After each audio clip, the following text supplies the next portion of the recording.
All right, hello, my friends, and welcome to Dungeons and Dragons. We're back this week. Lucy has officially moved in to his flat at uni, and we can play again, which is awesome. So this is session number 89.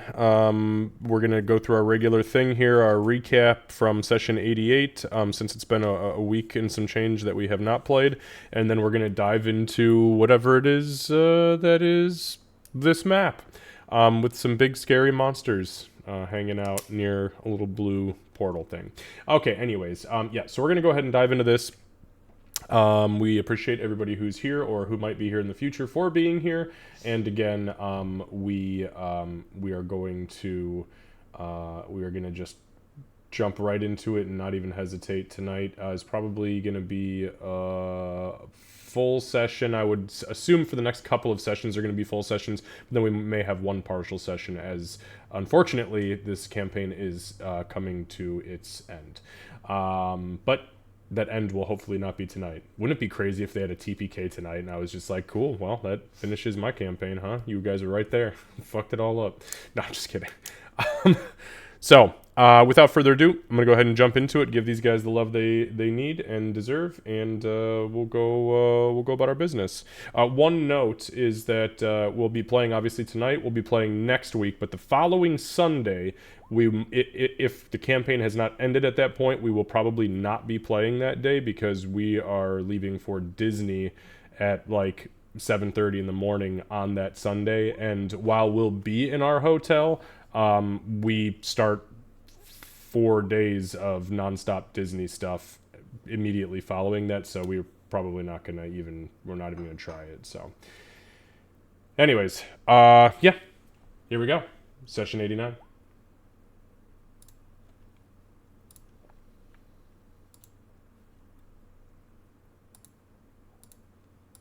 All right.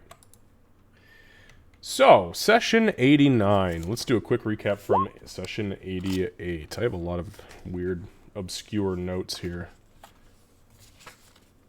including one post-it note that says, "What in the Garl? Hashtag Aurora Luck." So, obviously, some things.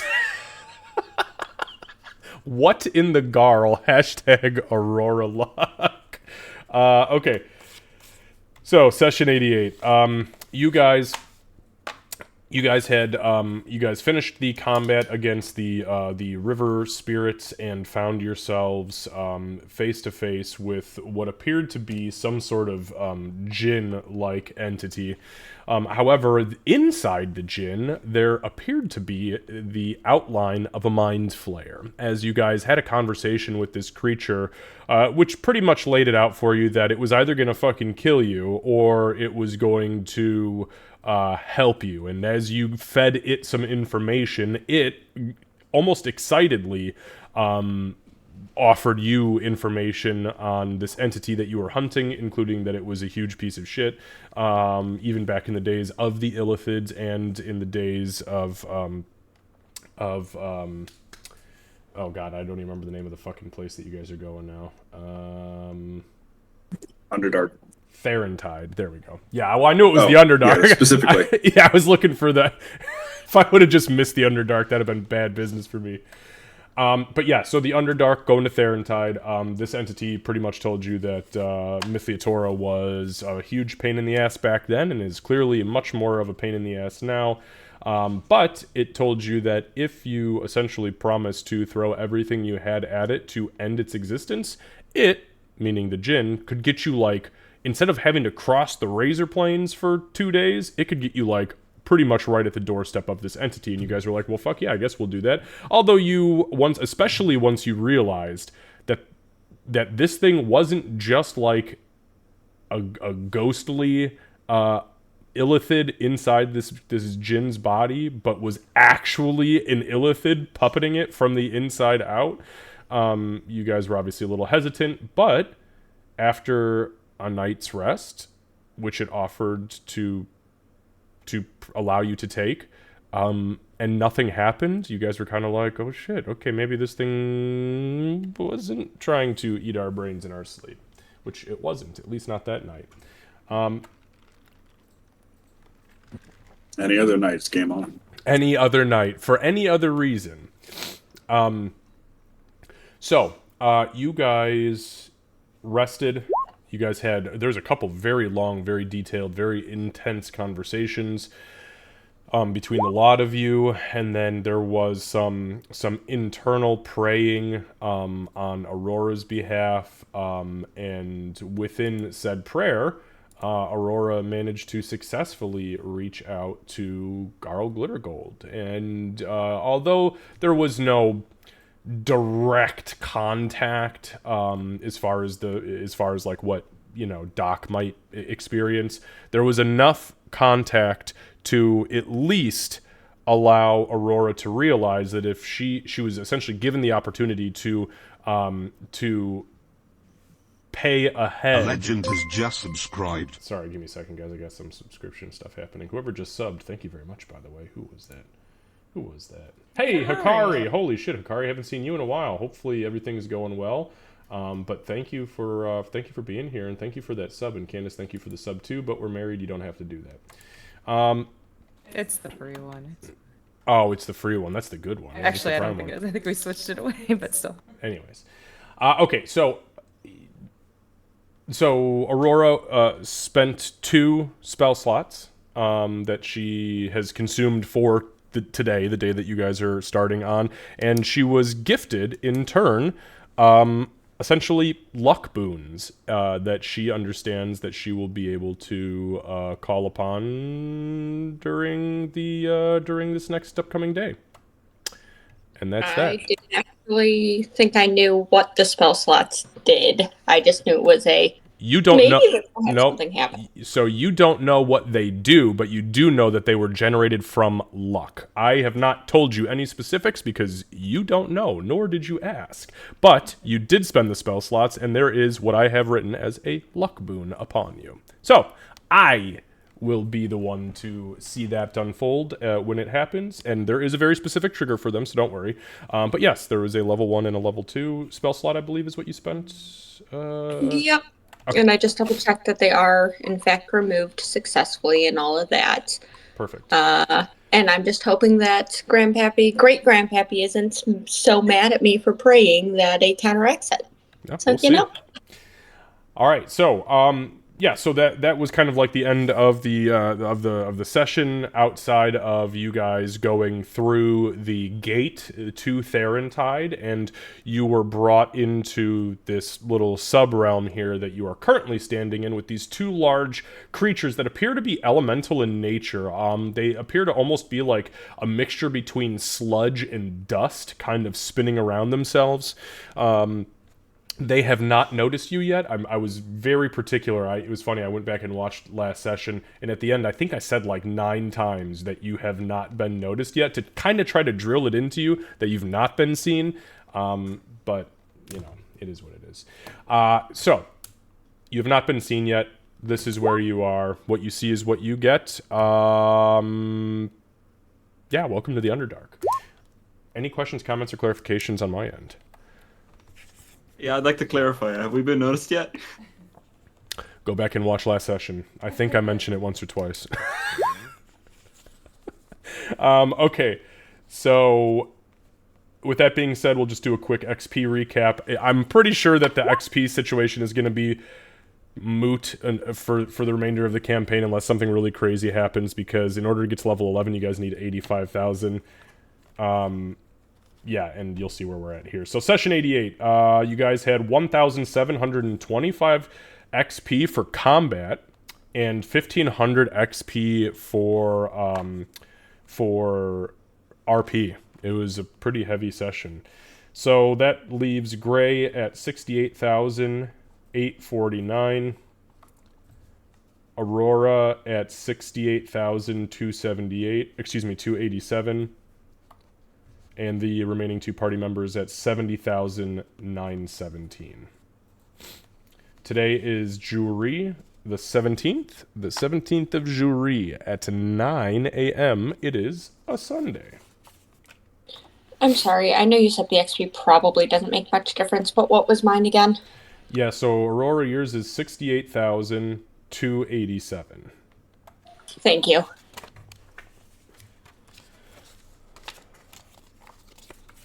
Alright guys, let me go ahead and get the music turned on, and then we will dive in.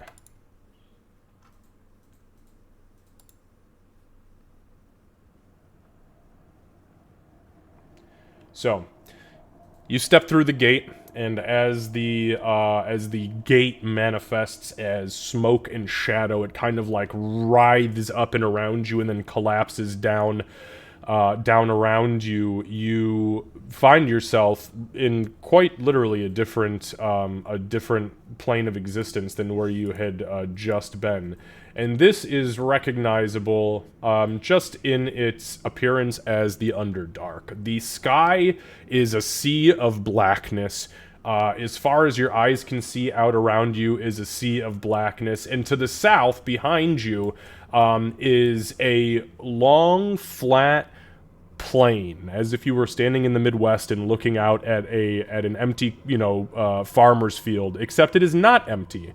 What you see are large, crisscrossed razor blades of obsidian that rise up and out of the ground, literally until your vision ceases to exist. So you could only assume that, as far as the eye can see, is this razor plain, or the razor fen plains. Ahead of you is this large structure made of stone, almost out of the side of a mountain, and you are up. It's tough to tell exactly how far up you are, but you'd guess probably somewhere between 100 and 150 feet actually up on this platform. Ahead of you, you see is what you get. I believe there are 5 small circles that are embedded in specific higher elevated spots on this stone platform that are essentially these swirling masses of elemental energy that could easily be seen as fire, but you're not entirely sure from where you're at. Ahead of you, in the far northeastern corner, or quadrant, I should say, you see the 2 large, almost sludge-like elementals with these thick clouds of dust writhing around them, as well as a large stone, what essentially could be looked at as a throne with a carved stone backdrop. Nothing is etched into that backdrop. It is just flat, almost like slate stone. But in the center, where this seat is a large blue ring that is pulsating with this blue fiery energy. Again, it does not seem as if you have been noticed at this point, but what would you like to do? I guess Ree kind of looking over her shoulder at the plains of razor sharp obsidian. She's like, glad we didn't have to cross all that mess. Yeah. Maybe we should be really quiet. I don't think they've noticed us yet. What makes you say that?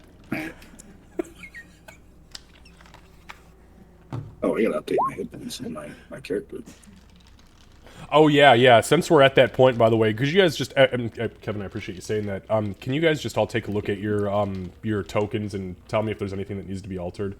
I feel like it's going to be an important thing to note today. Kevin, what are your hit points at? Are you 150-something now?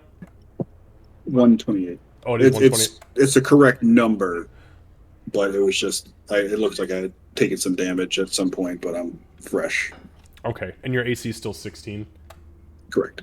All right, and Candace, you're at 57 hit points with an 18 AC? Correct. Okay, and no temporary hit points. Oh, yep. I got it. Okay. Gray, you are 38 hit points with a 12 AC. God, level 10 and 38 hit points. You frail fuck. And Aurora, you're 68. So squishy. Yeah, you're 68 and 17. Everything looks good on mine. All right, beautiful. And then, Lucy, just so you and I are on the same page, since we've had a week lull, the red bar under your character is an indication of how many Shadow Touch charges you have. I like to call them my spooky points. Your spooky points. Did I send you, by the way? Shit, did I? Fuck, give me a second. I have a note here to update your character. Did I update your character with the traits on this thing? You did give me Gray's Dark Heart, which is like the item with all the Shadow Jaunt, Displacement, Shade Infusions, and Coiling Shadow stuff. Oh, good The shit. tiers. Beautiful, beautiful. Okay, well then I guess I did it. I'll just leave it at that. I'll leave it at I did a thing. Okay. Alright, so what's the plan? What do we do? I can see those things all the way over there, right? I mean, they're out in the open and visible for me. Oh, absolutely. Yep. So each one of these, so obviously on this map there are some very obvious steeped like elevation things. Each one of the platforms going up is 5 feet. So we will assume that this little spot right here, hang on, I'm just gonna mark this so we got it.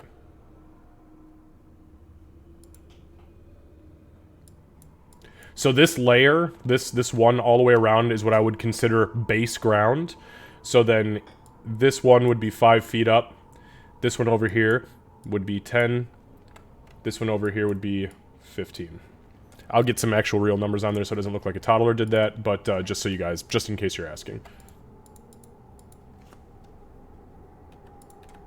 I think that Doc noticing those things over there would try to kind of hide herself so that she's not the first one to be seen. I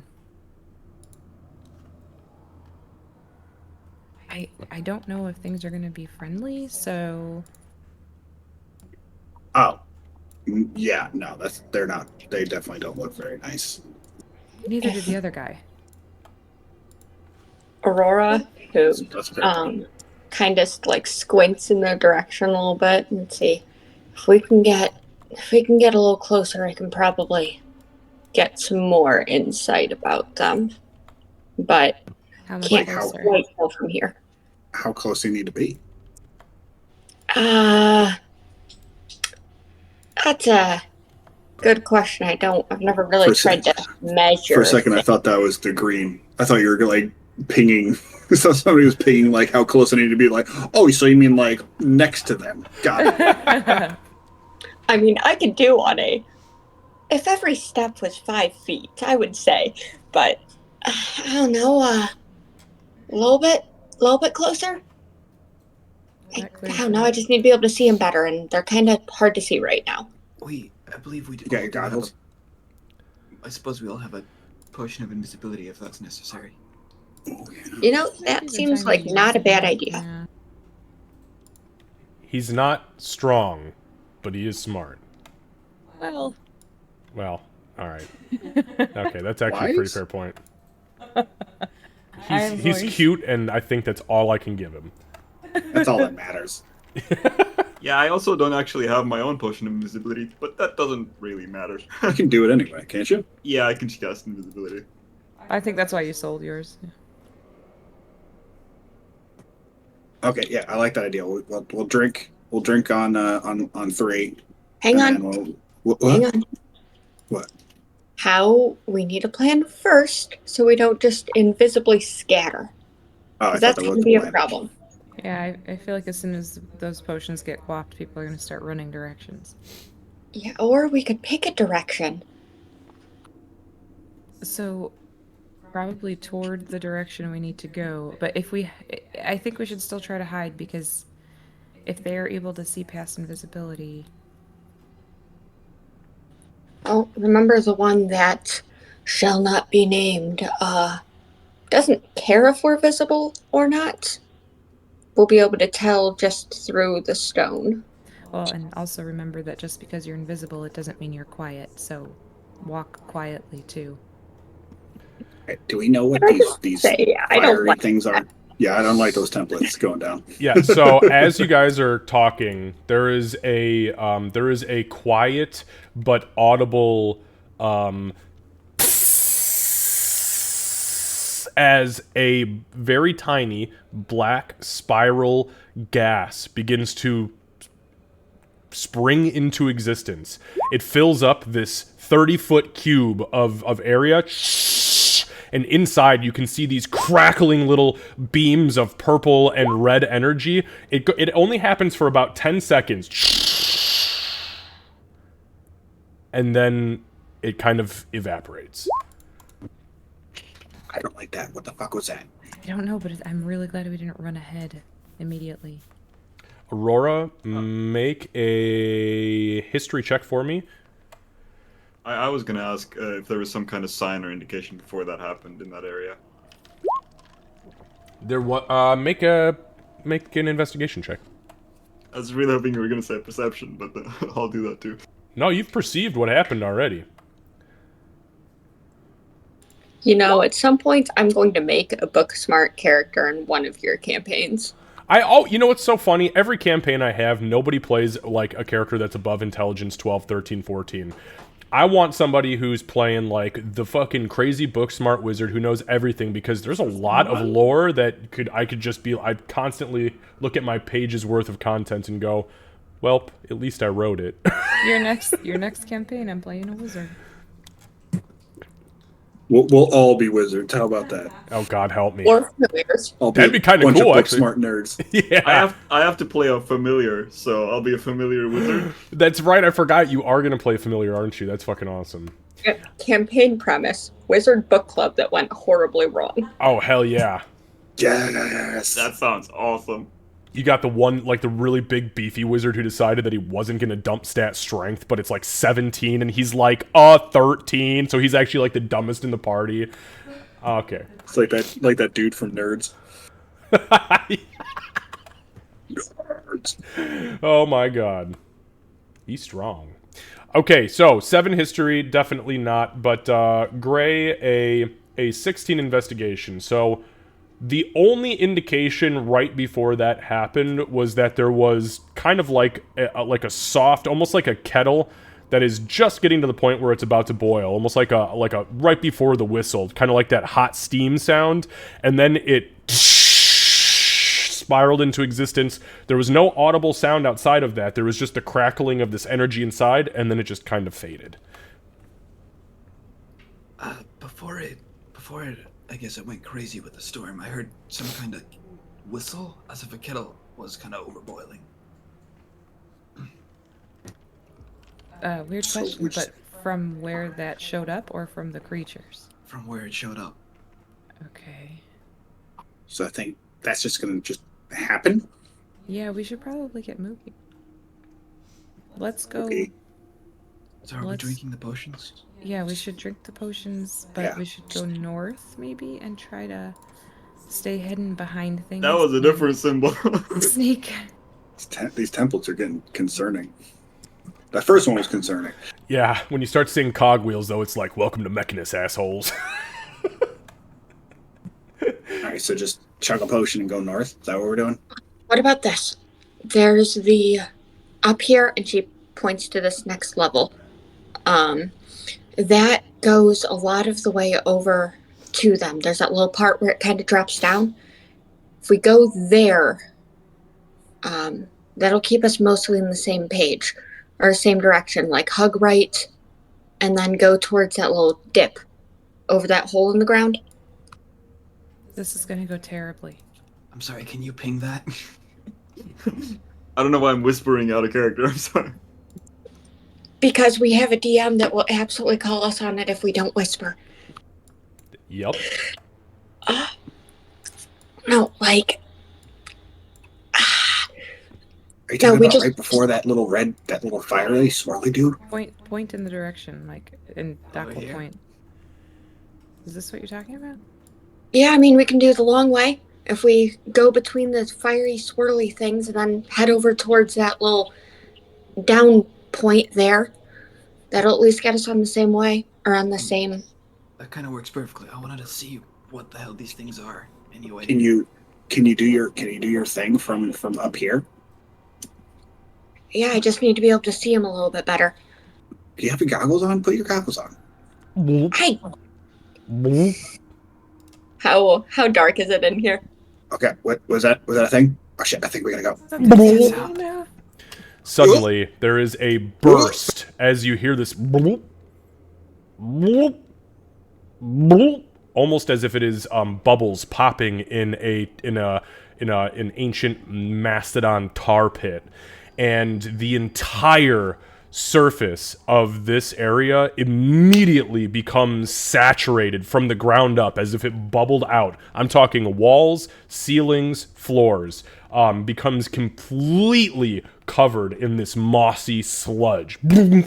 Everything until further notice is difficult terrain. What the hell is going on here? What the hell is this shit What now? happened? I think it's because we're in the Underdark. Is this- And it's about that point when you realize that that same sludge that just popped out evaporates. Okay, we need Okay, I'm to gonna move. drink my potion. Well, did it happen to be in times of 6 seconds? You'd have to count. All right. Okay, let's drink our potions and let's sneak up and try not to get hurt by whatever the hell is happening here.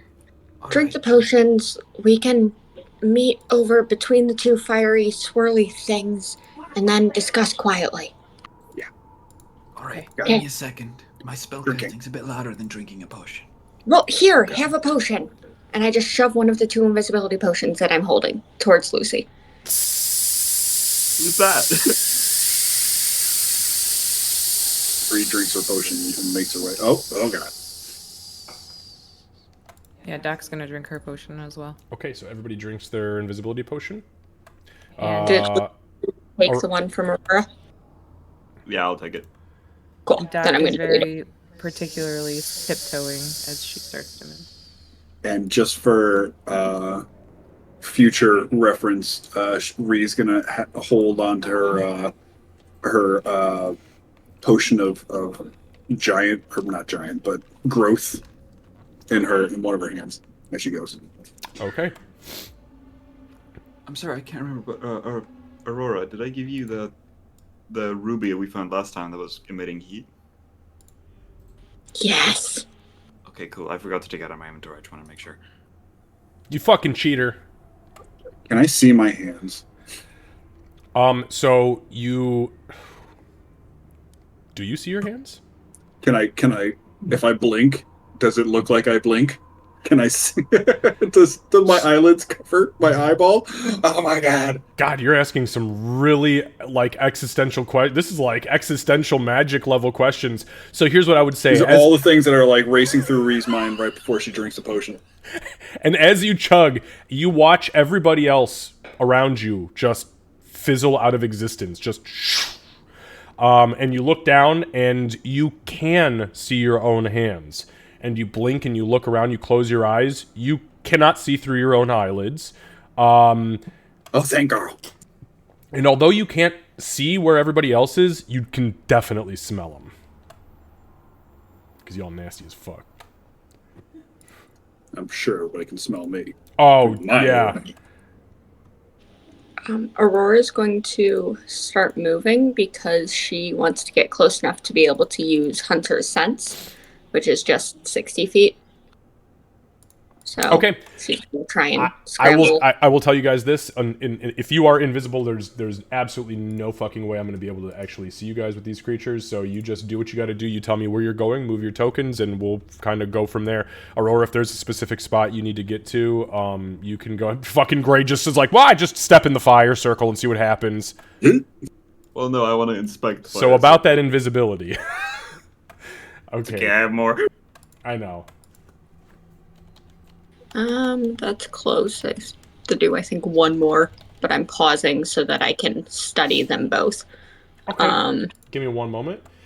Okay, so let's see. You guys have invisibility for an hour, which is awesome. And this is not a spell, so it shouldn't break it. I double checked it like 4 times.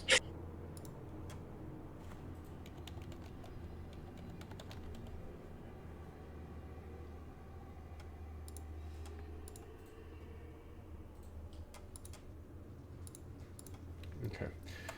Okay, so you get within range, and Aurora, I'm sorry, you said you are going to use Hunter's Sense, correct? Yes. Okay, thank you. Is this one that you have to burn a spell slot for, or is that the other one? No. This is just I can do it twice per long rest. Okay, cool. So, you target the creature that you see before you, one of these giant, sludgy, dusty-looking bastards.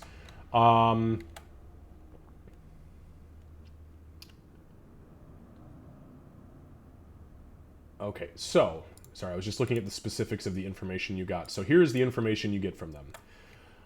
These are absolutely 100% elementals. They are actually a specific type of elemental, which is extremely rare. They are a corrupted form of an earth elemental bound to the Underdark, and they are known as Dust Hulks.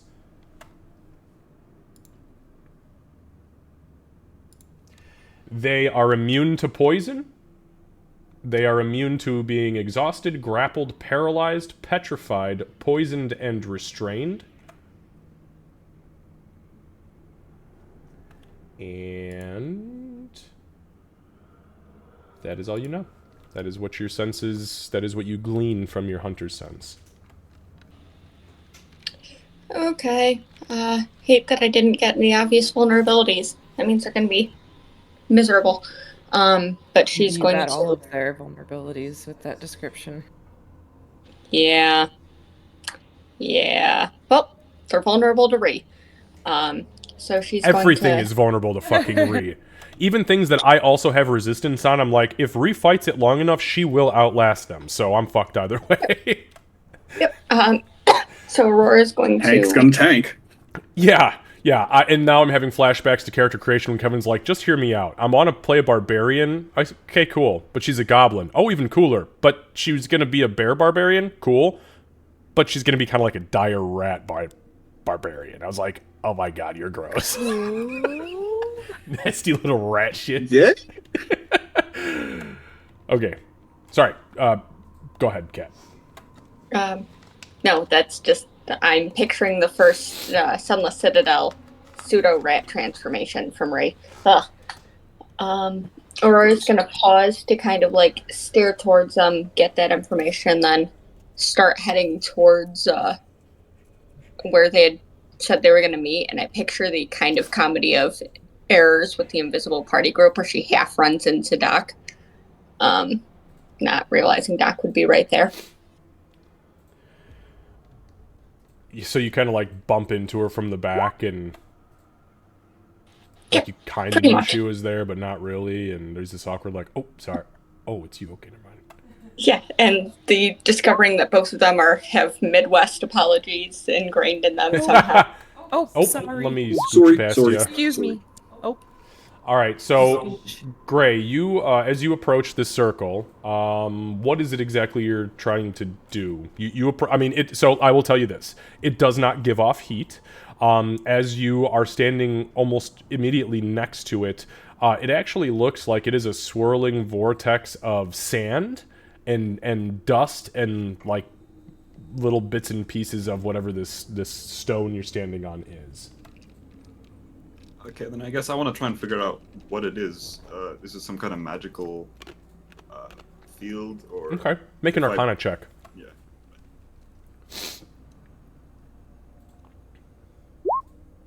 16. That's another. Yeah.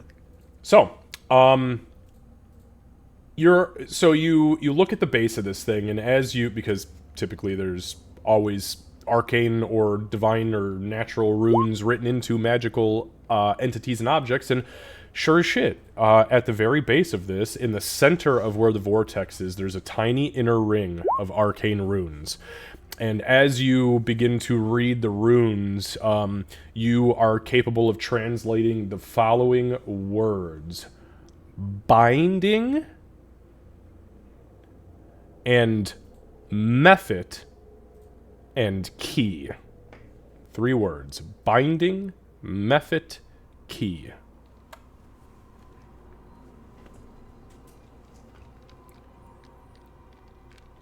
I think Gray would kind of whisper. This is strange. I don't know if any of you are around me, but the runes around this fire says binding, method, and key. okay. I don't see These the aren't giving. these aren't giving off any light, right? You said they're like sand. Was I Yeah. understanding that right? There's no heat. So what it looks like is it looks to you guys like there is like dust and sand kind of spinning inside of the vortex, and it's not like violently spinning, but it's noticeable. And then the bottom is just like a much heavier version of the bits of dust kind of spinning around it. And then Gray was able to see on the very inside center there was those 3 words in arcane runes. So, 2 trains of thought here. Either we don't touch it because I don't see methods, which means they are probably currently bound. Or because we're invisible, we try to let them out and see if they fight these guys. I'm not gonna lie, my curiosity's leaning towards option 2. However, Where is our goat asshole anyway? We're like, are we supposed to see him here? No, I believe he was just the one holding the door open so we could get here. no, the jerk, the Go bad fucker. guy. Oh, I'm not sure. I'm guessing he's through that. Oh no. It's happening again. He did say, And Gray's just gonna kind of like look over that, stop for a second, look over that, and then continue. he did say he had preparations for us.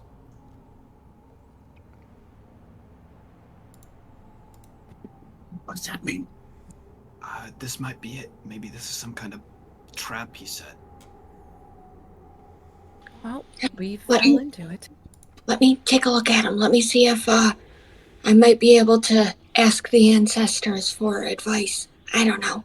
Alright, but you might have to have Ree lift you up. You know what? That's fair, but we're not going to go there yet. And I'm going to halfling my way past to try and take a look at these runes and see if they A, mean anything to me, and then B, ask very politely if great-grandfather has any familiarity that may aid us. Okay. So you look at the runes yourself. Go ahead and roll an Arcana check for me. Because she's so good at this. I didn't make you multi-class. Your stories did. Okay, I'll accept that. I wanted to argue that one, but yeah, you got me beat there.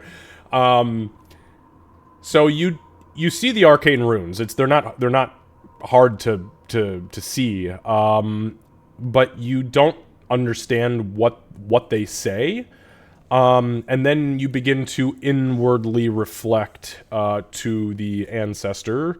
And what exactly are you? I mean, just specify exactly like what you're saying.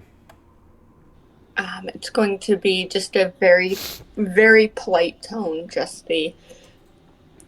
I would like to be able to protect those here, protect what is mine and therefore ours. Do you have advice that you can give us on this so we don't face an untimely demise? Make a persuasion check.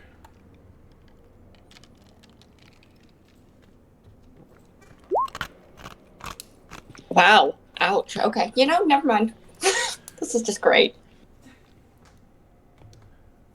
So you reach inwardly and you begin to speak. You feel that there's a little bit of a disconnect, but then you hear a very quiet bell in your mind and far off in the distance. Ding, ding, ding, ding, ding, ding, ding, ding, ding. And then you hear something say,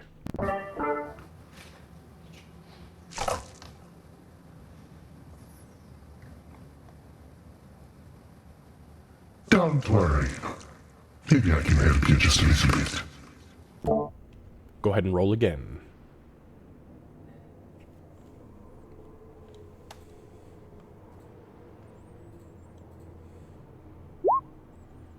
There we go. So, there is a moment of silence as you kind of ask again, this time with a newfound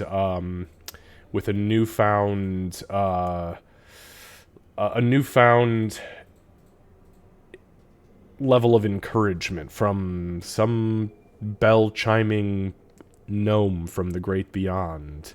And as you ask your question again, you receive another response. You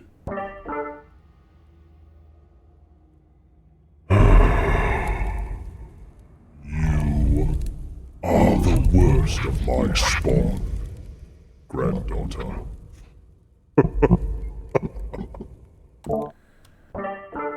Always asking what I can do for you, but never giving me so much as a sniff in return. You are in the lair of Mithriatora. I cannot aid you here, but I can warn you about what you are seeing and experiencing. You must make haste, like the fires of the elemental planes burning through simple cinders. Because this entity knows you are here, and it is trying to kill you before you reach it. Oh, here it comes again. Listen. And it's at that point that you hear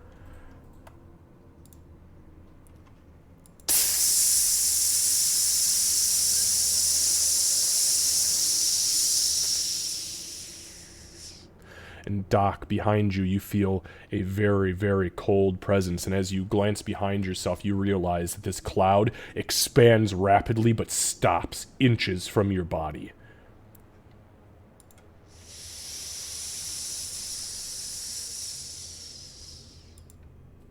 Aurora, you're running out of time. What do you got? I got that we need to move now. So am I pushing it or not? Don't touch it, let's go. Where are we going? We didn't come up with this part of the plan. The things that look like was come up guards. with the plan. We're going towards the thing that looks like guards. We are going to put an end to them and then figure it out from there. He already knows we're here. What if they're friendly?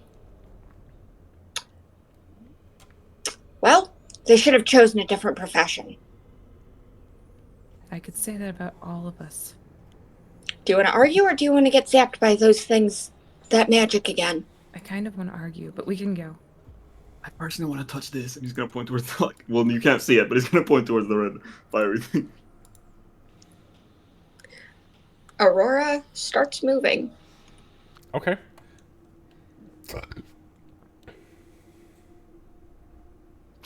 Do we hear just like the tiny footsteps? Well, with your passive perception, you might. Nobody else would for sure. But you go ahead and give me a perception check, Lucy. At disadvantage because she is invisible. Slight note. I'm sorry.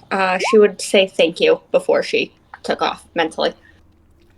There's no response. Oh, Jesus fucking Christ, a 30? Okay, yeah, you definitely... No, you don't hear... Okay, let me back up. I'm gonna explain this in the best possible way.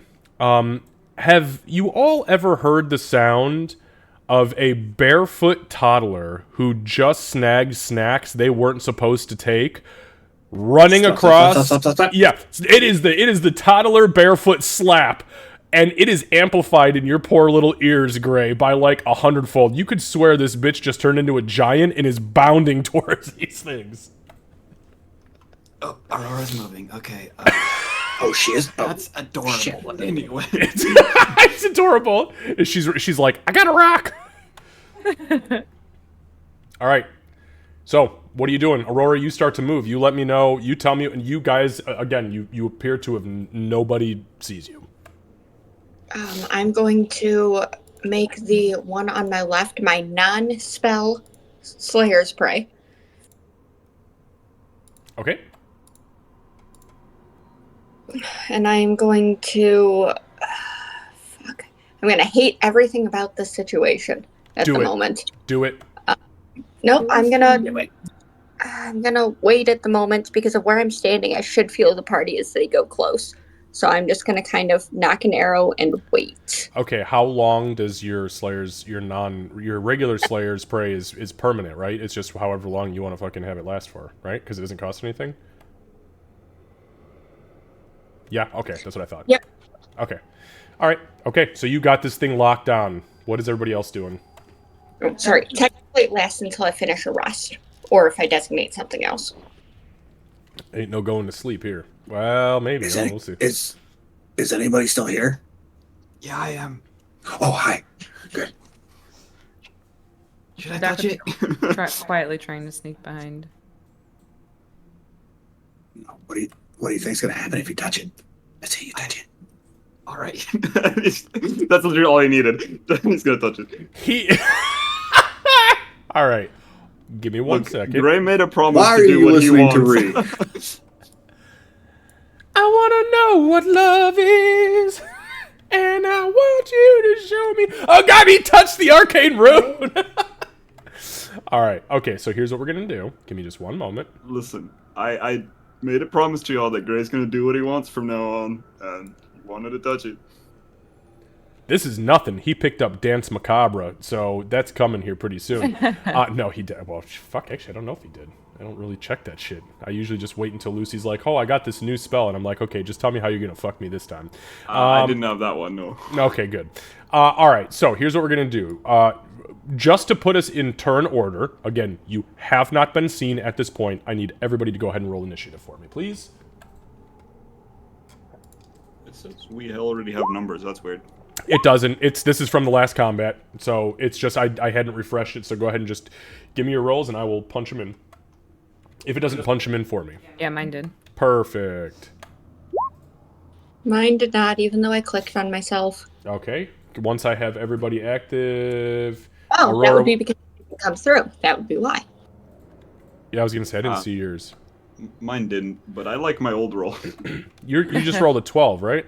I did roll a 12. Yeah. I've so okay. So just so you guys know, so I use D&D Beyond's Encounter Builder, and what it does is right now it's actually reading all of your rolls in Roll20. It's adding them to the initiative or to the combat tracker. Once I click start to start the encounter on my end on the DM side, then it updates everything. So I'm actually watching them. I watch them live pop up as you guys click them, which is pretty fucking cool. So Aurora, that's a 20.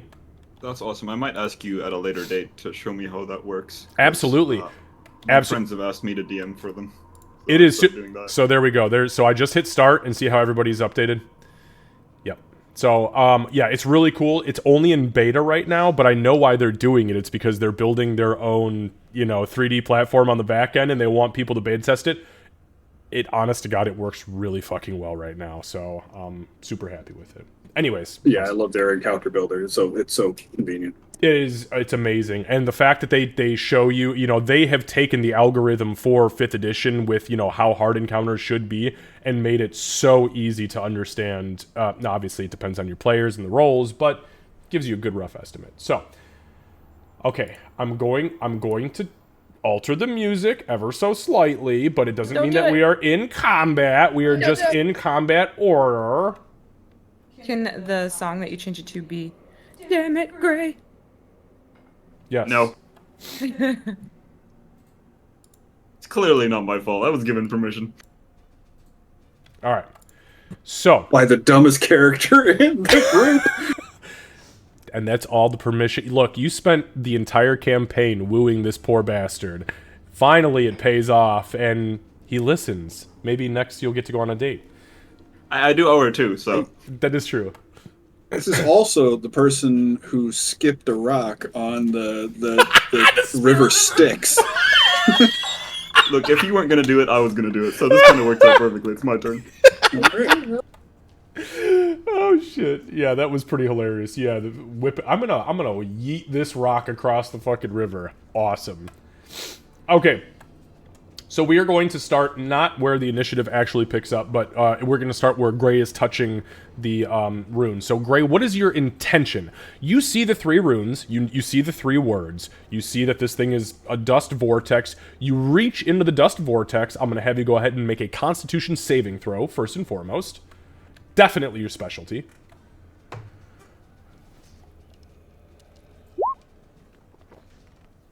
Not great. It's perfectly average. Excuse me. All right, so you take 6 points of piercing damage as you realize the sand in this is moving at like borderline cyclone speed, and the granules begin to embed in your flesh. So you take 6 points of damage. Not a big deal. I mean, for me it is. Oh, that reminds me. Did you drink that potion? It's like half its HP. What potion? The potion of invisibility. Did you drink that, or did you cast the spell on yourself? I drank a potion. Okay, then you are immune to needing your concentration check, which is fucking awesome. I know that that's not technically how the rules are written, by the way, but I've always been of the belief that if you drink a potion or cast a scroll on yourself, you do not mainly contain the concentration. The entity that you absorbed it from is the concentration itself, so I'll just leave that alone. Okay, so anyways, you take the damage, but you get your hand inside. Now, what are you trying to do to the circle, to the runes? I guess since it says the words bind and key, he's gonna try and see if they can like find the key or like bind the golem somehow. Just activate it and just find a way to activate it. Okay, fair enough. So you can find some kind of key or something inside. Make another Arcana check for me, please.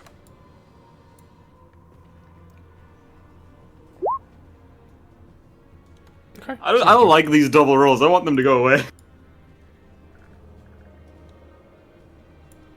All right. So, as you begin to fuck with the arcane runes, you start to manipulate the characters within the runes, and you've got the one hand in. It's bleeding profusely. It's dripping blood, which is kind of crazy. Actually, Rhea, as you're watching this, you don't see anything but like a distortion of the vortex, like a pole got put into it, and blood begins to drip out of that distortion onto the ground, and then you see the runes begin to get manipulated in the middle.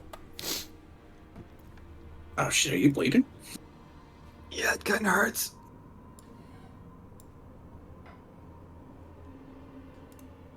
I'd say it's surprising, but honestly, at this point, I feel like it's deserved.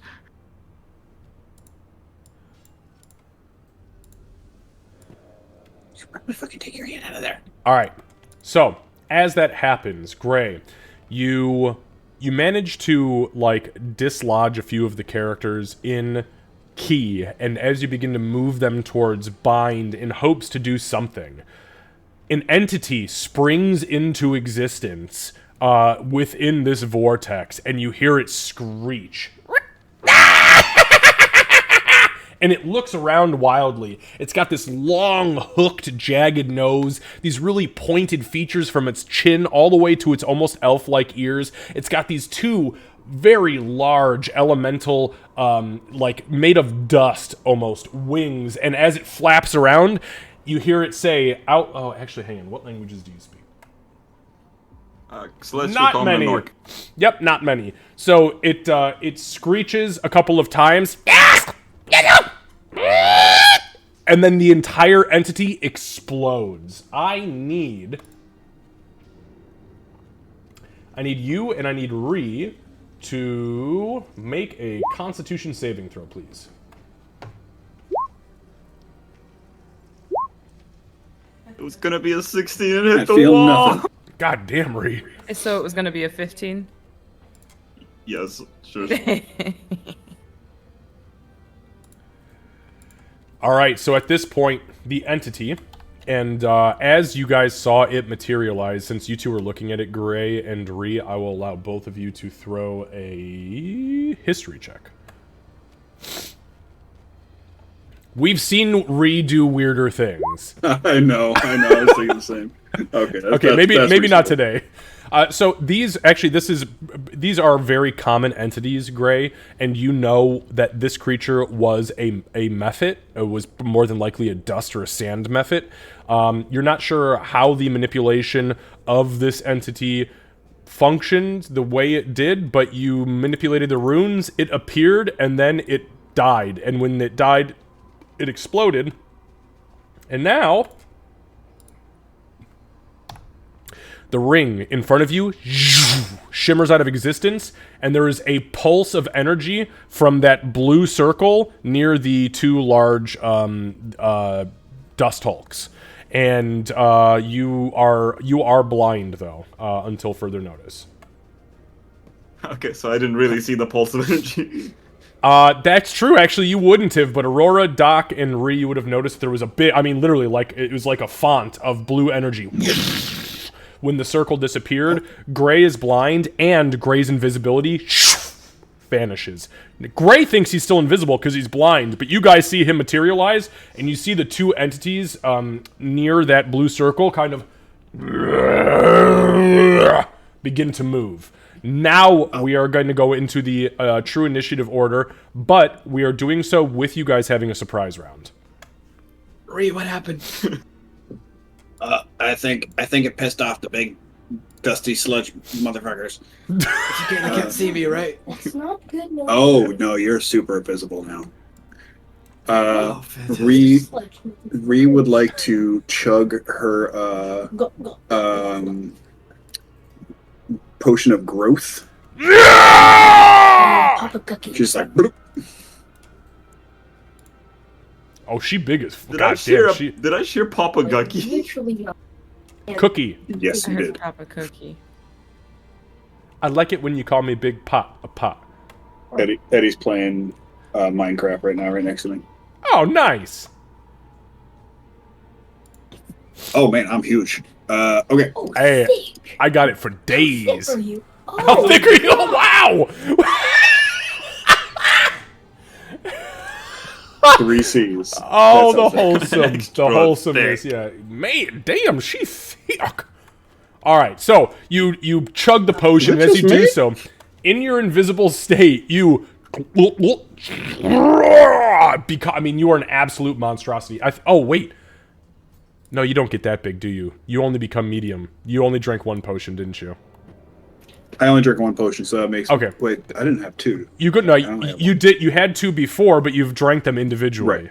Okay, so Right. you become a medium creature. I got excited about making you large. So I'm human sized, yeah. Yeah. But I still get that sweet D4. Wait, so does this just turn Ree into an orc? Come on. No. Pretty much, right? I mean, kind of, but that's a little Orc-sized. racist.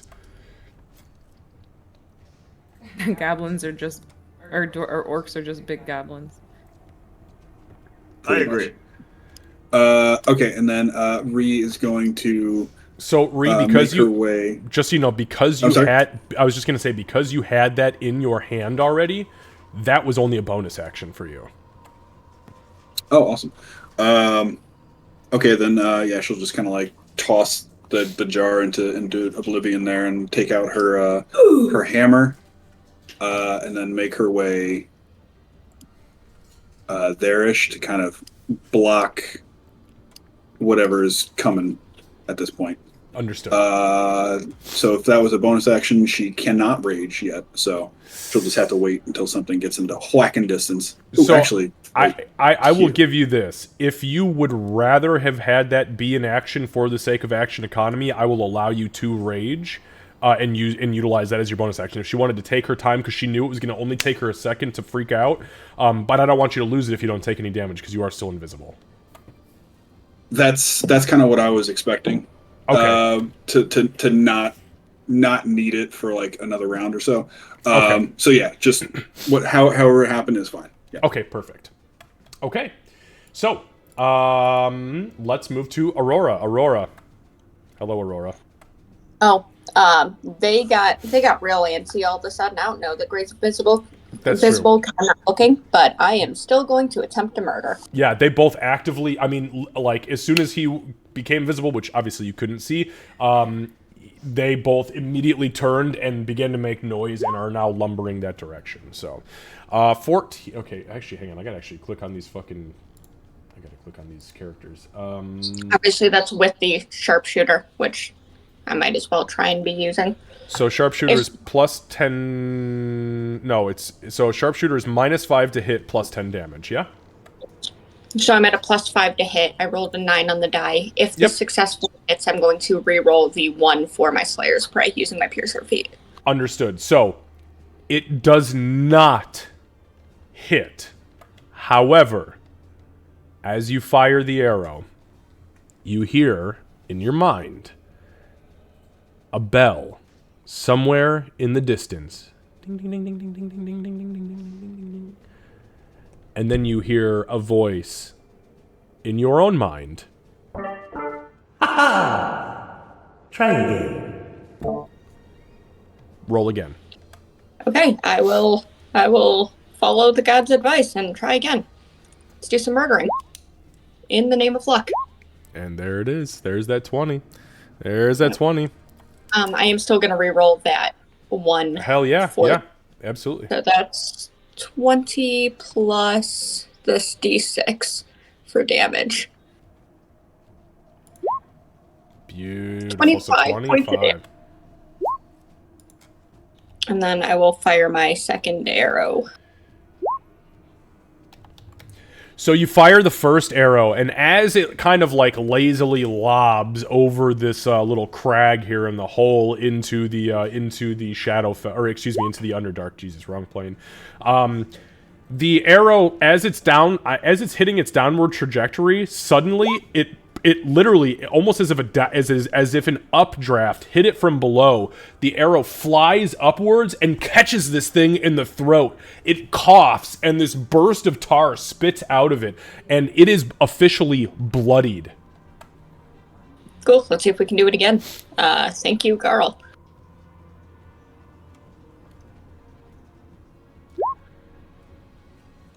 Can I use my inspiration on that one? You sure can. Let's do it. I would really like to put one of these out of its misery before things get real bad. I'm bringing my own Garl luck in this roll, hopefully.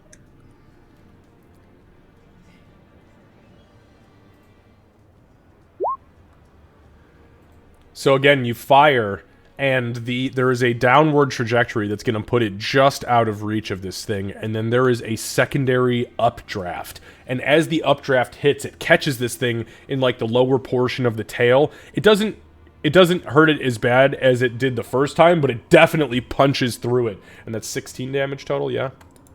Correct.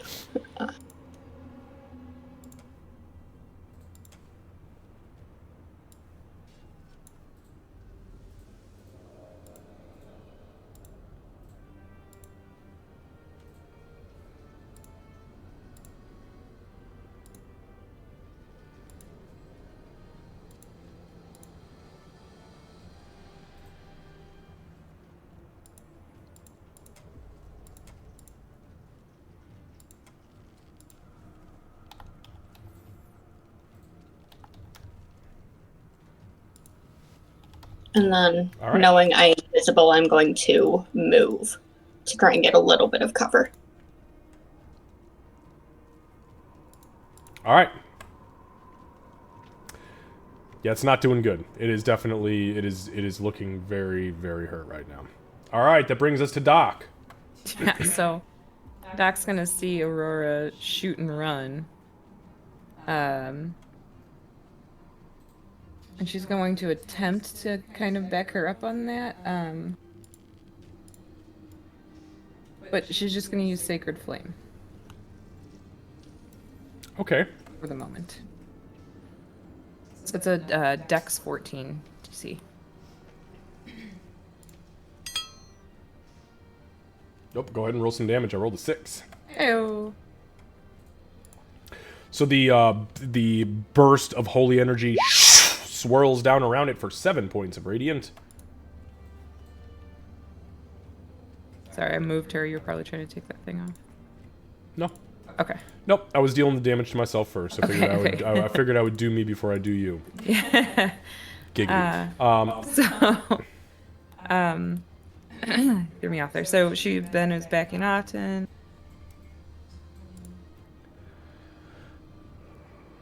hiding. Okay. And that's I don't think you can hide because you have. well, not actually hiding. She's just yeah. Sorry. Hide is the I'm not is the going to actual hide. is the actual name of an action. Yeah, so I yeah, was like, yeah. wait a minute. No, you're not a rogue anymore. She's trying to Okay. not be right in their sight. Actually, she should probably go right there. And then she's gonna say, "What the hell did you do?" So you guys, as Aurora and Doc get behind this rock now, by the way, it is now Gray's turn. Gray is standing there holding his eyes, and as he looks up, his right arm... Actually, is Gray left-handed or right-handed?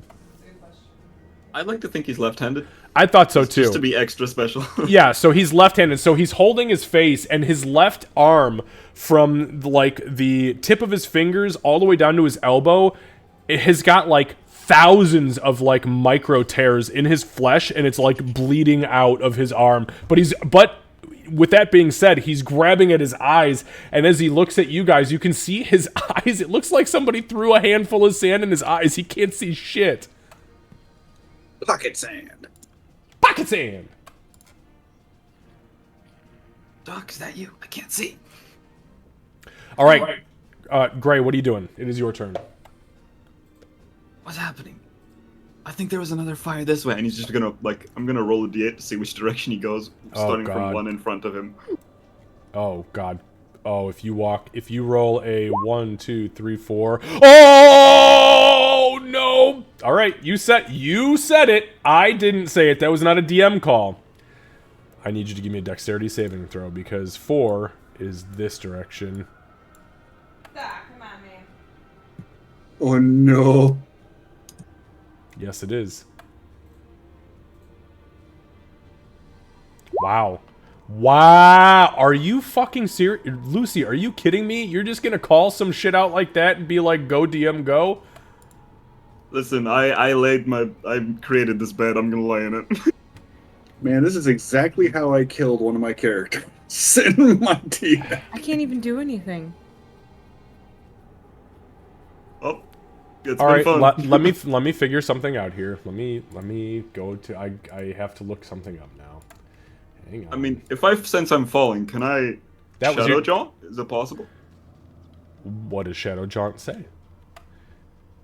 Shadow Jaunt says, as a bonus action, the Shade Touch creature can touch any creature it can see, including enemies or its own, and teleport itself and any equipment it's carrying up to 40 feet.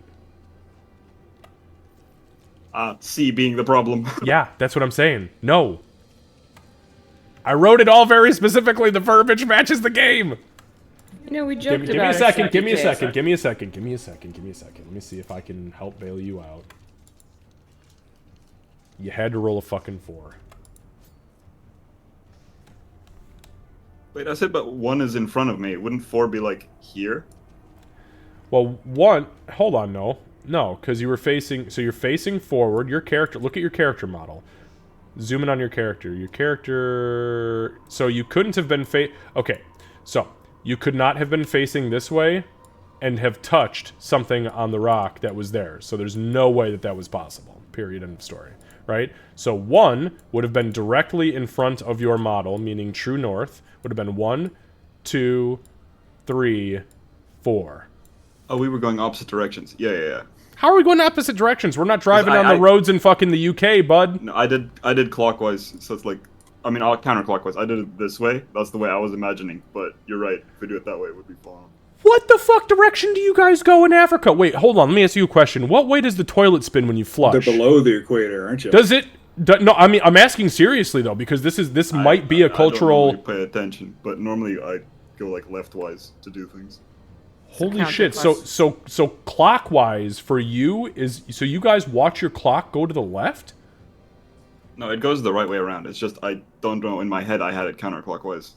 There's no specific reason. I just had it counterclockwise. Okay, that's fair. That's strange, but that's fair. I was just making sure because if you were like, no, we're in Australia and the toilets flush backwards and it's a backwards thing, then I would totally give you benefit of the doubt. But even if that was the case, you'd still be moving in the wrong fucking direction and towards a hole in the ground. Yeah. Okay. But with that being said, give me just one moment. I'm going to take a look. I've got a sheet. I've got a spreadsheet. Hold on.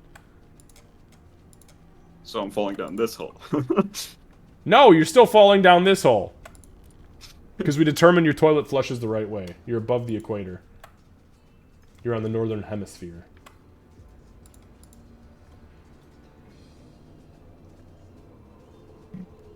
Well, currently he's on the northern hemisphere, right? Because you're in UK. Yeah, I'm currently in the UK. Yeah, that's what I'm saying, though. But even when he's in Africa, he's still in the northern hemisphere with where he lives. Because half of Africa is in the I thought you were northern... in South Africa. No, he's from South Africa. His family lives in the northern part of Africa. Yeah, in Ghana. Yeah. Ghana. Okay. I always give him shit about Nigeria because I love Nigeria, so. There's no rhyme or makes one reason of for us. that. Yeah, there's no rhyme or reason, but I love Nigerians. That was my only argument for you, Lucy. I'm sorry. That's all I had. We are rooting for I thought you, you were actually motherfucker. from South Africa. Yeah. Well, I am. I have a South African passport. But There you go.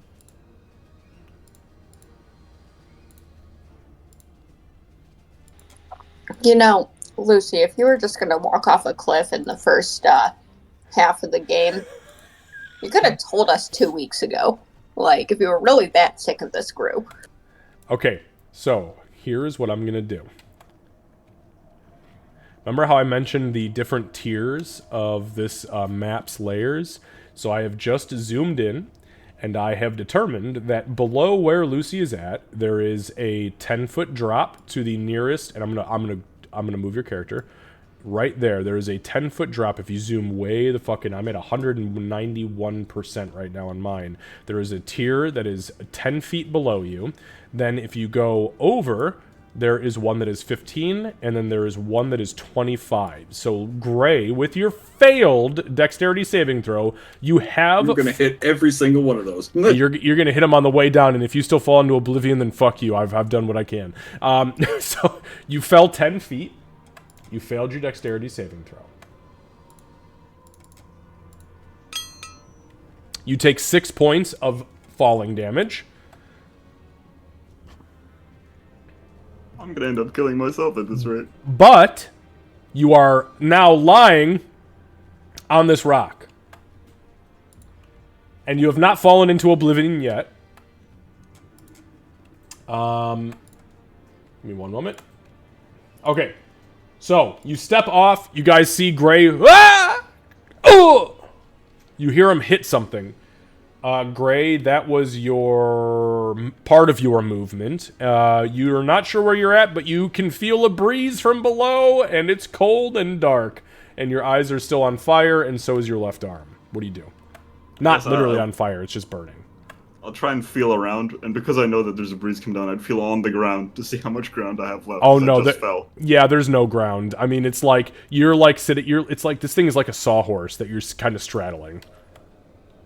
And I guess I'll just stand next to the wall until I can see again and see if I can clear out my eyes from the sand.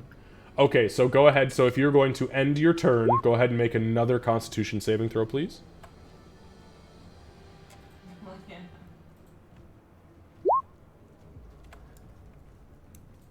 And you just fucking barely succeeded at your Constitution saving throw. And now that your turn has ended, Gray, you can officially see once more. And yeah, the view's pretty fucking terrifying, by the way, bro.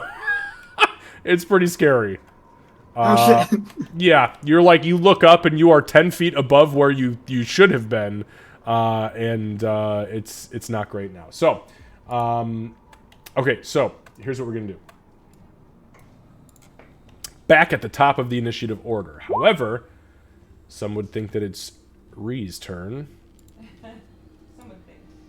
But you would be mistaken.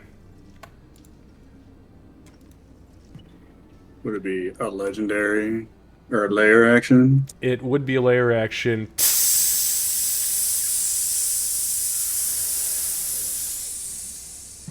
Oh no. As the toxic spores begin to fill the 20-foot cube that is where it is. Thankfully, because it is a cube, it does not reach Gray. It starts at the base level and moves up. So I need Doc, Aurora, and Reed to make Constitution saving throws as the toxic spores spin into existence. I'm gonna call that Garl too. You're welcome there, Gray. No, it's all according to plan. God damn, Reed! Question. Yeah, go Con ahead. saves. You said toxic spores. Is this against poison? Where my halfling advantage might help?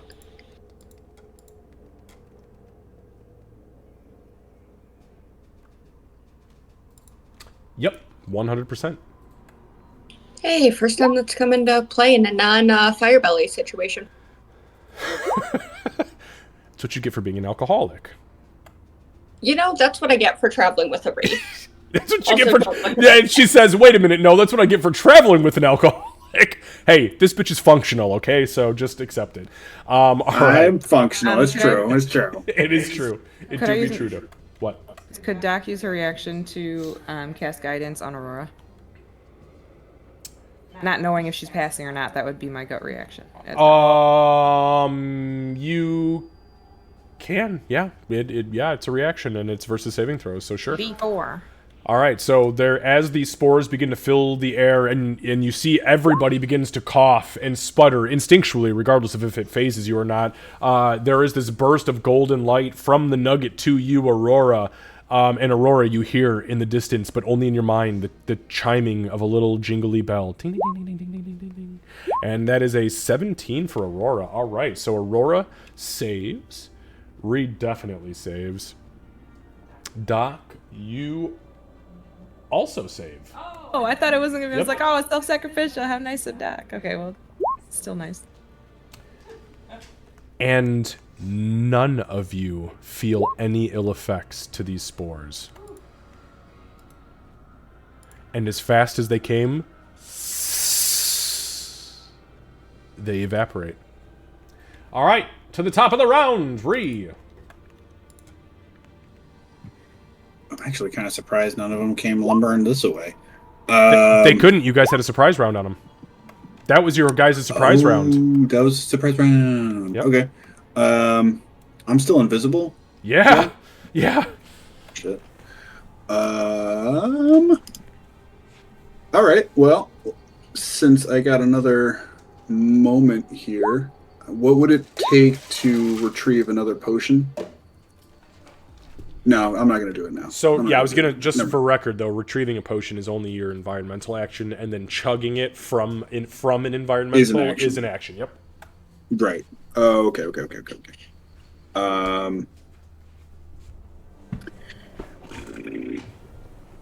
Okay, yeah, I'm not going to. Yeah, I'm not gonna get the potion yet. I feel like I'll need it soonish, but not just yet. So she will.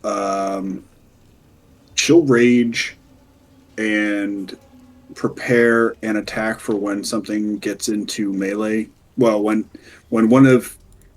Let me be specific. When something hostile to our party comes into whacking distance. So be it like one of these guys or a Mephit or fucking dragon asshole. I got you. Anything, yeah. That's anything hostile, I want to smack. Totally understood. Very specific. I get exactly what you want to do. Okay. So you rage. And you wait. But silently. Yeah, but yeah. Did she just poop on Alright, the I'm floor? big, so I'll be That like, became visible. Yeah. All right. So. That's it.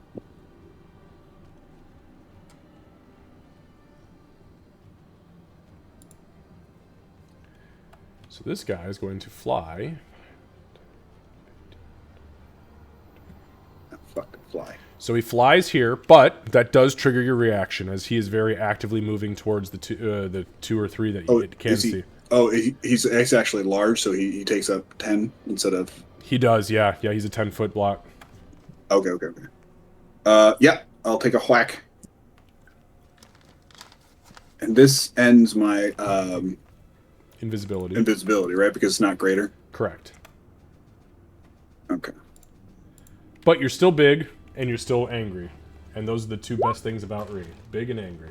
Big and angry. Okay, so that's going to be +2 plus this. Okay, so that's going to be an additional 5 to that 9. So that's going to be 14 owies coming to him. All right, so as you smack this fucking thing, and you fade out of invisibility, it looks down at you very surprised, and as you cut across it, Surprise, motherfucker! the tar in its body mixed with the dust, it feels very much like slow-moving flesh, and you whack a good piece of it completely out of the creature's body. It still remains standing, but you see it struggling desperately to hold its form together. With you doing that, though, it is going to stop instead of continuing to move forward, and it is going to attempt to attack you. Okay. That's why I'm here.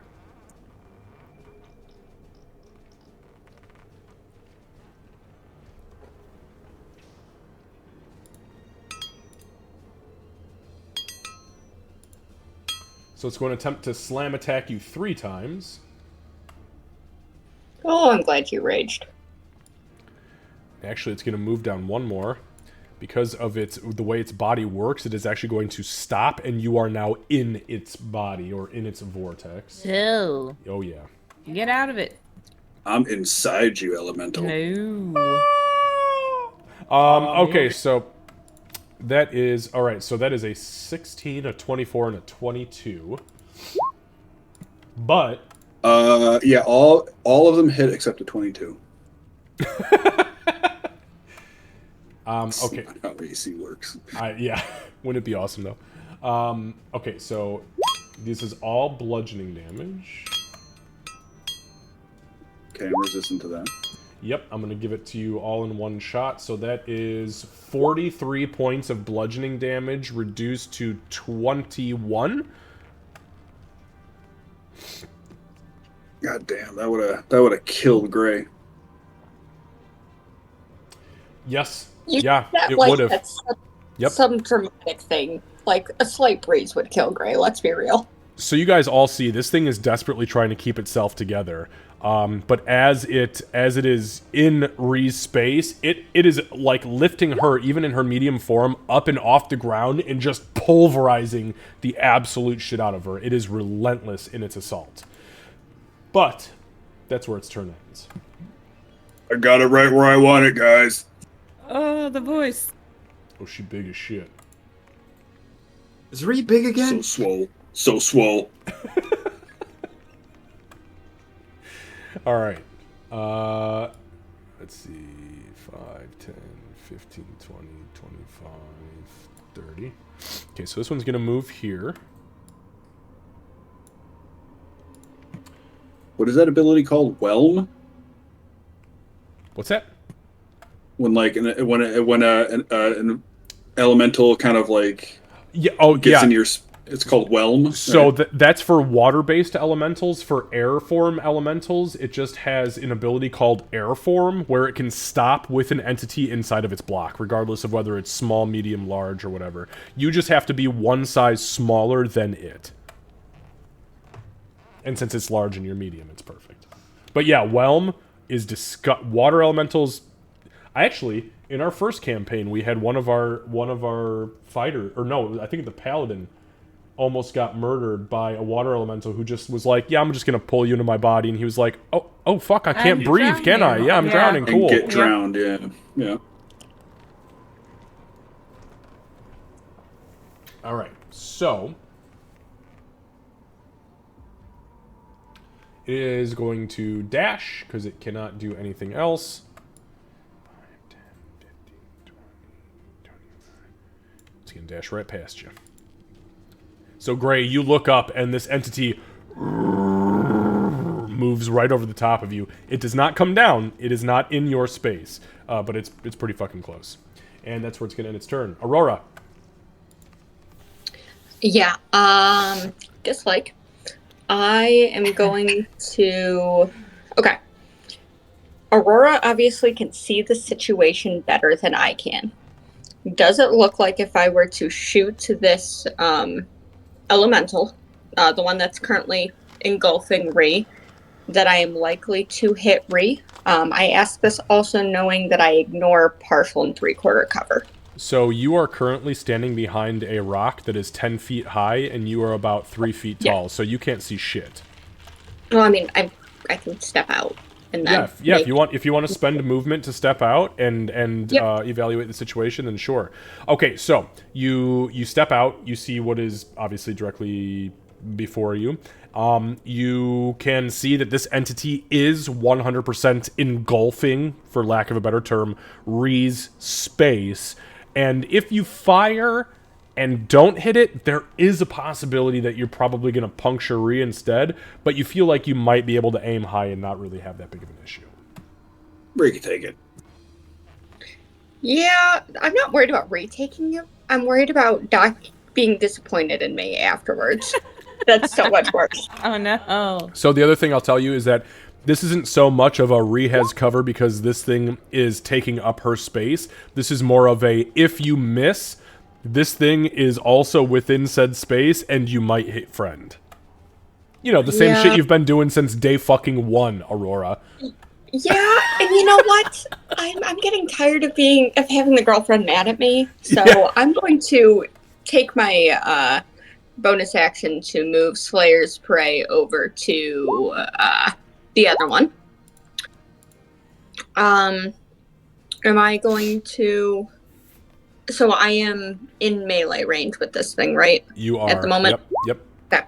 Then I'm going to move back. Yes, I'm going to take the hit for it, but I'm going to try and... That's not where I was trying to move. I'm going to try and shoot this thing anyway. All right.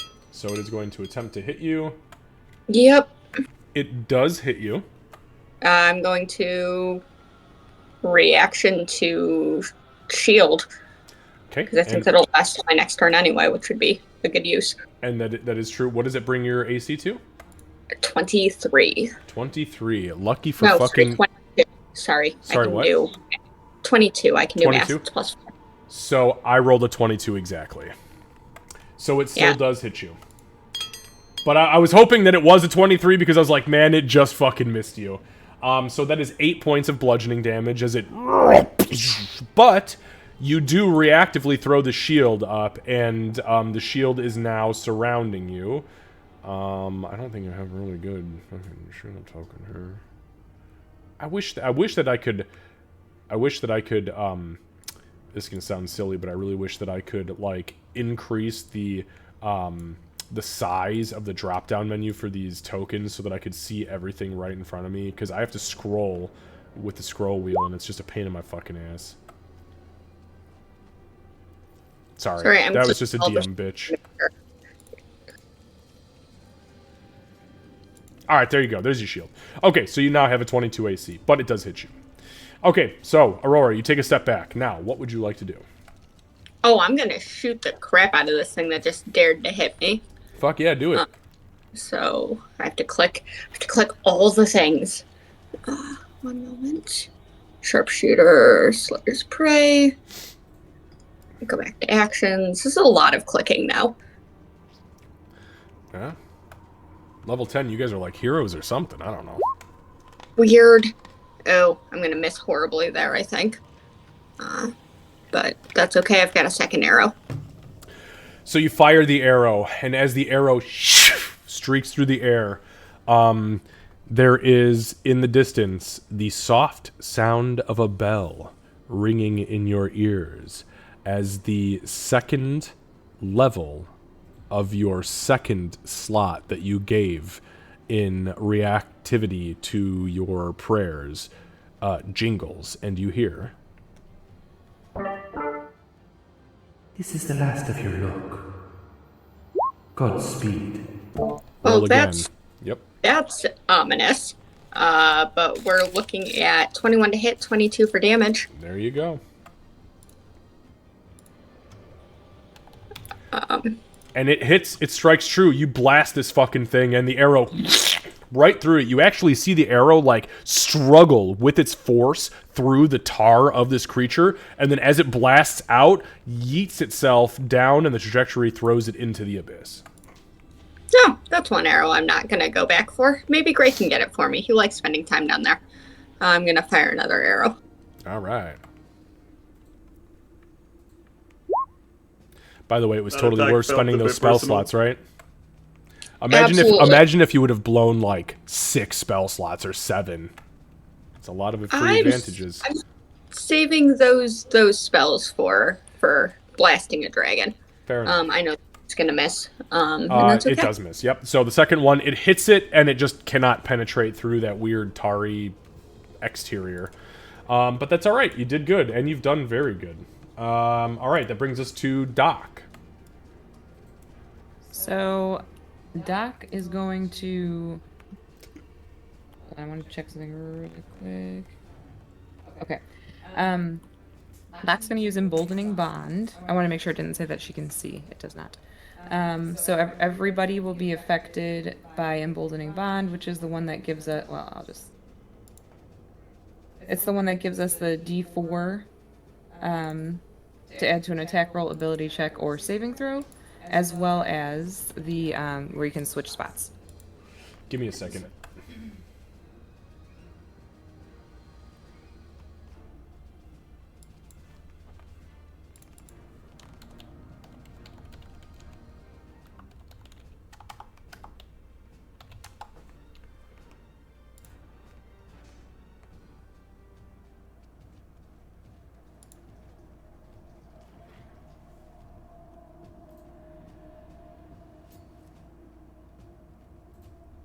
Okay, yep, I'll allow it.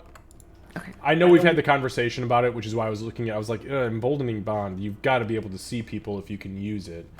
But because it is not utilizing a channel divinity, and very specifically says that it has to just be willing creatures within 30 feet of you. Yeah, I mean, there's nothing I can say or do about that. The verbiage has spoken. So that's my action, and then,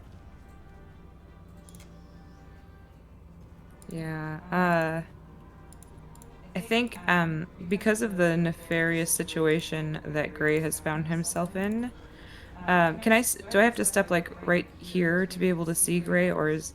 No, because that's like technically down. So I would assume that you get to the point where you're at, and you can see over. Like as you glance over, and not just that, but you just use Emboldening Bond, so you know he hasn't fallen into the fucking nether. But yeah, as you peek over, he's like sitting, like straddling over this like rut in the earth that is sticking out.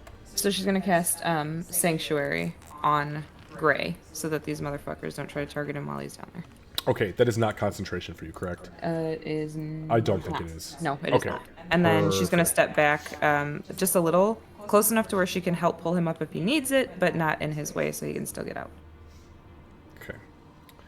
So Gray, I'm gonna put that on you for Sanctuary. All right, cool. And that's it, Doc. Yeah, that's all of my action economy. All right, very well. Done. Actually, no. She says, "Get up here." Now that's all of my action. Okay. All right, so from across the field that you guys are currently at right now, you hear this loud.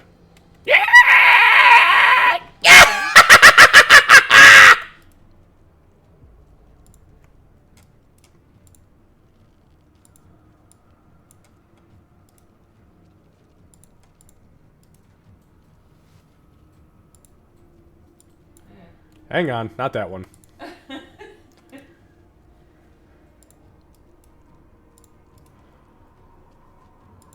There we go. There we go. So, directly behind Aurora, down to the southeast and over to, south-southeast and then true southeast, you see 3 more of these mephit-like creatures spiral out of their respective circles. And that is that. So, Aurora. The one that is directly behind you is going to use...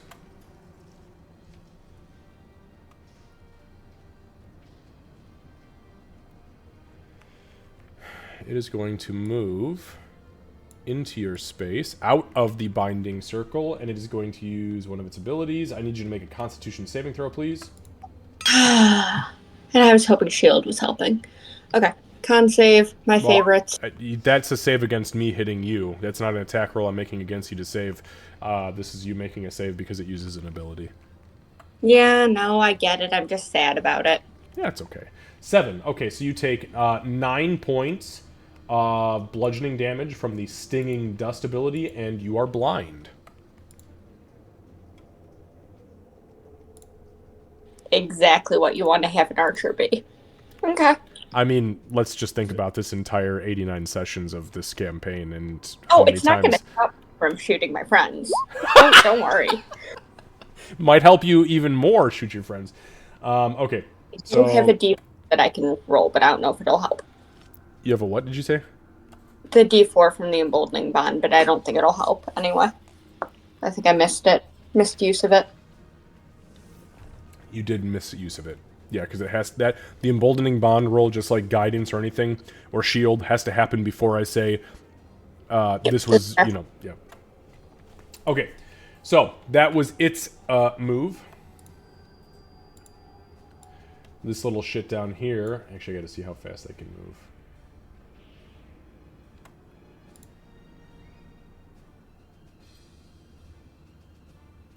Oh, wait a minute. Oh. That did not happen. Hold on. So it happened the way it happened, but it is not taking up your space. I had it on the wrong. You are blind. You did take the damage, but it actually it was a breath attack that it used. It was a 15-foot cone. It blasted out this cone of dust and sand and ash into your eyes. You did take the damage, and you are also currently blind. But it is not in your space. Sorry about that. I'm not going to complain about this thing not being in my space. Promise. That's fair.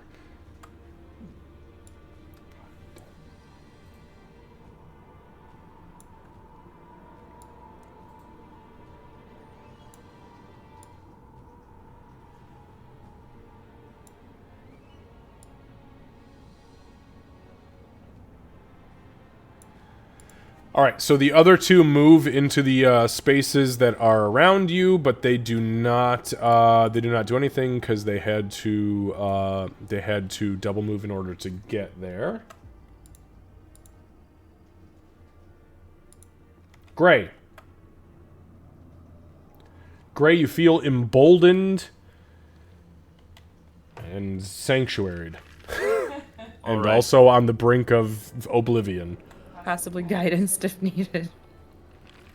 I guess I'd like to climb up, seeing the one monster not waste its attack, but use its attack on, like using the opportunity that Aurora is presented by being attacked. He's gonna try and get up and scamper away. I appreciate that you said that so specifically.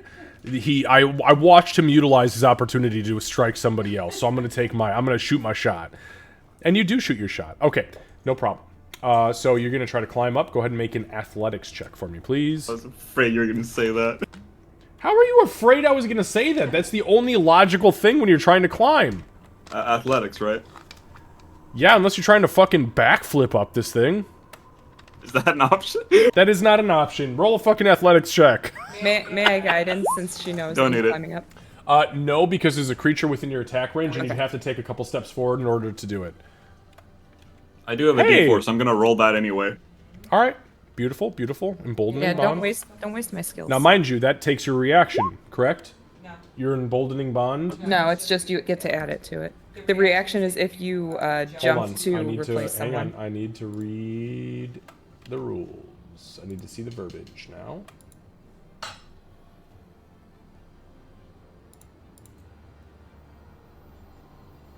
That would be protective bond.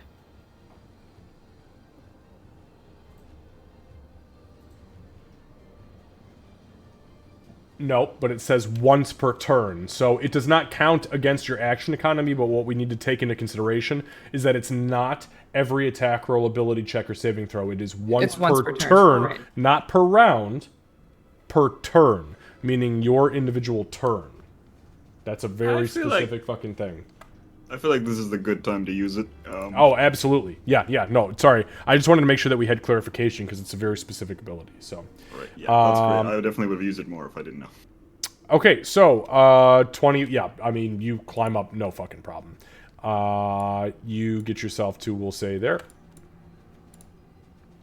With climbing up, and that Was uses... that my action? No, that was 10 feet of your movement. You climbed, baby. That was it. You climbed 10 feet of movement. Let me see if I need vision on something.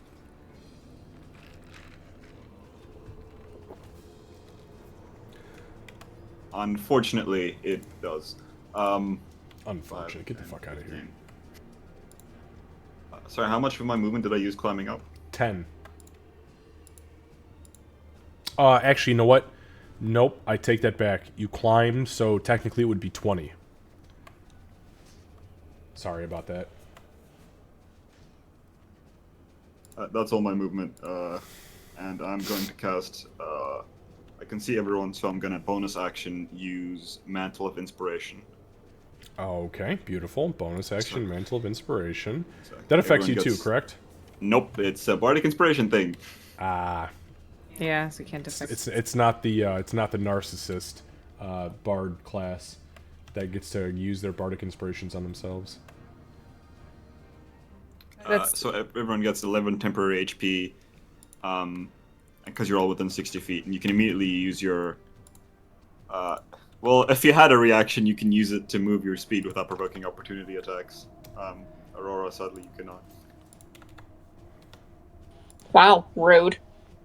I think I used my can reaction shield. anyway, right? What was that? What was that? Didn't I use my reaction this round anyway to attack that? You did. You did. Yeah. Yes. Yes. Yes. So Yeah. Kevin Yeah, can't so- use it. So it's just me. But Kevin does get the 11 temporary hit points. Yep. Yep. So does Cat. Yep. All right, so Doc moves for sure. Also, just make sure you guys update your hit points.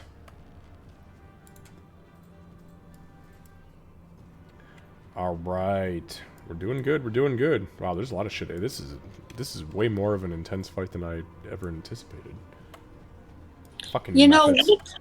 we'll take out your like mega back-to-back Nothraxian fights, but throw some methods at us, and we're gonna fling ourselves off of cliffs, evidently. It's always when I have methods. The very first method I ever introduced in this campaign universe, she, meaning Allagash, the orc or the half-orc barbarian, picked a fucking ice method up and squeezed it so hard that she choked it out and it died. Its death burst went off and it killed her. And I was like, oh, okay. Well, Though, if I remember correct, the methods in this campaign also kind of fucked everyone up. They did some decent damage when we found them in the Sunless Citadel. Yeah. that is true. Yeah, methods, they don't play games. All right. Okay. So, question: this creature here, this method over there, that's not within 30 feet because it's raised up, right? Give me a second here. Correct. It's 5 feet out of your range.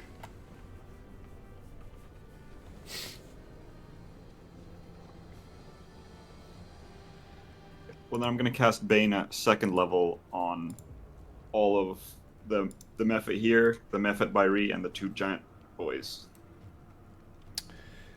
Okay.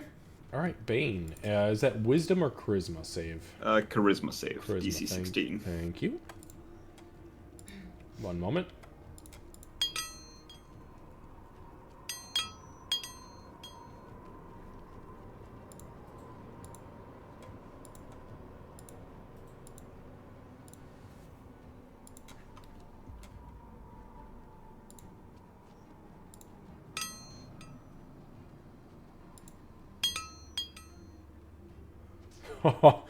One of them I rolled a nat 20 on, but it still wound up being a 19, which is so sad.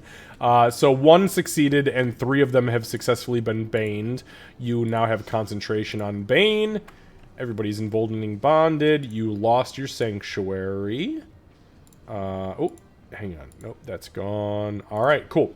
All right, yeah. So as you slappity bass and the piano strings fly out from you, one of them manages to resist, but 3 of the 4 of them are very clearly impacted by your bane. That's great. As a free action, I guess I'll just kind of look to Doc, who's closest, and go, Did me touching the rune do anything besides get me thrown off a cliff? Doc, you didn't. Oh, you did. You know what? You did use your verbal last round, so you cannot respond. Mm-hmm. All right. Back to the top. Give me one moment. There's a thing.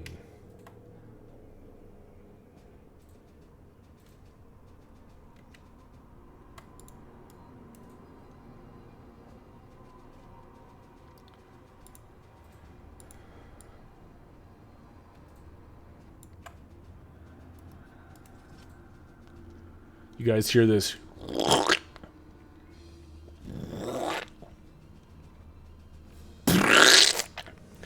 As these spores, these sludge-like moss spills out onto the field in front of you. I'm gonna do that because it makes way more sense to be on the map layer. But these this mossy sludge spills out onto the field in front of you.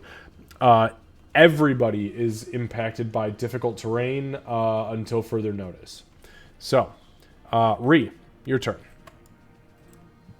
All right. Well, luckily I don't have to go anywhere. So I still have full movement. I'm not like I'm not grappled or anything, right? I mean, You're not well, grappled. I guess it doesn't really matter for melee attacks anyway, right? That is correct. And this thing is like you are in this other entity. So In it to win it. in it to win it, baby. Let's do it. Let's do it to it. In it to win it. Do it to it. All right. Whack away. I'm assuming it's the one that you are in. That I'm inside. Yes. Okay, just wanted to make sure. Okay, so that's gonna be Yep. plus. Do I get the emboldening bond for attacks as well? Yeah, Or is two that- attacks, saving throws, and checks. But it's only But it's one only per one turn. per turn. All right, so that first one is for my size.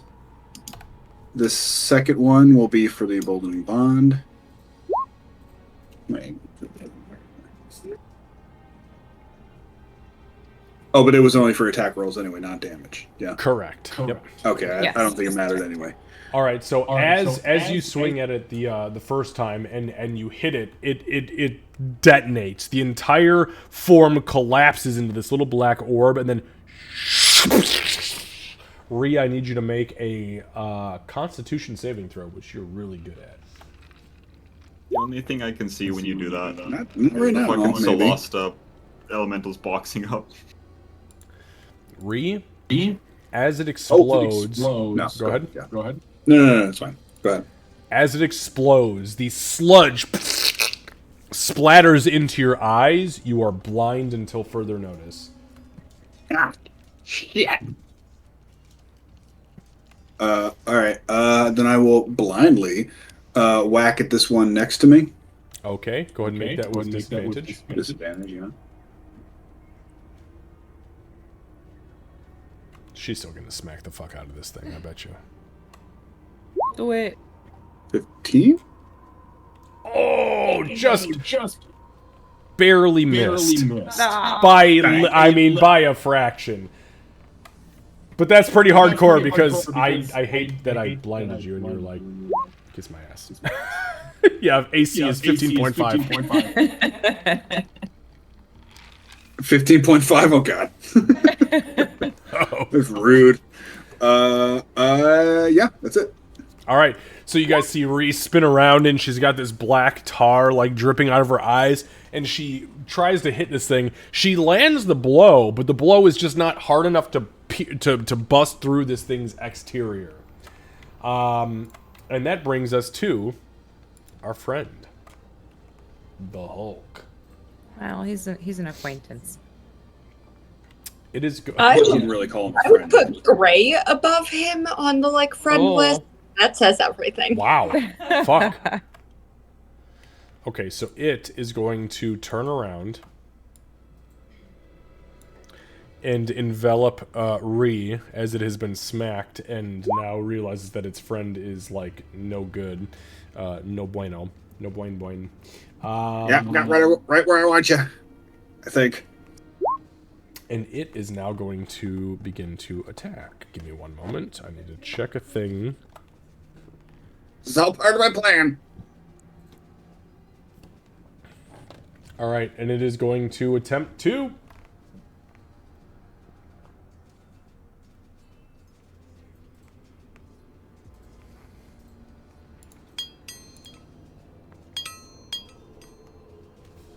All right, so that's a 26 to hit. Barely. You know, that's not far from truth. 25 to hit. It's rolling with advantage because you're blind, and that's a nat 20. Ew. So... Oh, no, it's not. That was a nat 1. Hold on. Let me roll my advantage. Fuck off. Alright, yeah, that's a 24. Okay. I read that... So, I have this... the dice that I'm using right now are the Baldur's Gate 3 specialty dice, and I mistook what I saw for the... They're a little nat confusing. 1. Yeah, the same ones. They're very confusing. They're super cool, but yeah, so those are 3 hits.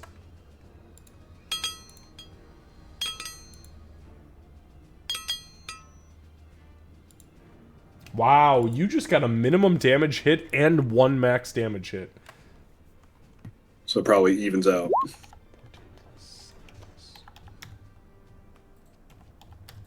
Yep, 33 reduced to 16. 16 points of damage. How disgusting is that? God, fucking barbarians.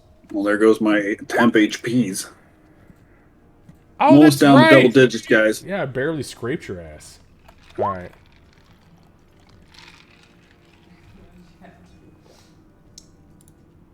Aurora.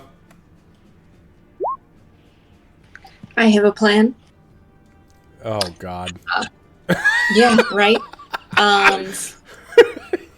So my plan is to hit myself with lesser restoration because I would like to be able to see.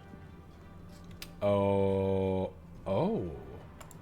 Starting that off with hit yourself, I'm like, you're gonna shoot I was her? like, no. Well, she's done it before. She always Finally, just she was like, you know what? It's me or them, and she picked You're me. the only party member who you hail haven't of shot. arrow. Yeah. That's not true. I don't think she shot Doc, has she? Has she shot? Has she I'm shot pretty sure Doc? she has. I'm pretty sure she shot Doc at least Oh, once. when we were in the cave, she did with the hail of arrows. Yeah. Because I had just gotten on Doc's good side again, and then it was just the oh no, I'm just gonna. All right. Well, So the hunter's will comes into play here because this is definitely not a sorcerer thing. And as you use your action, you touch yourself, and there's this pulse of energy. And as you wipe away from your eyes with ease, the dust and the sand slips out of your eyes. Okay, so clarifying question. Okay. Even if I were to use, because I'm still a little confused on the sorcery point stuff. Okay. Even if I were to quicken something, it would have to be a cantrip, right? Yep. It cannot be Yep. two spells. Yes. Okay. That is correct. Yes, 100%. Okay. That is totally okay. I am going to use.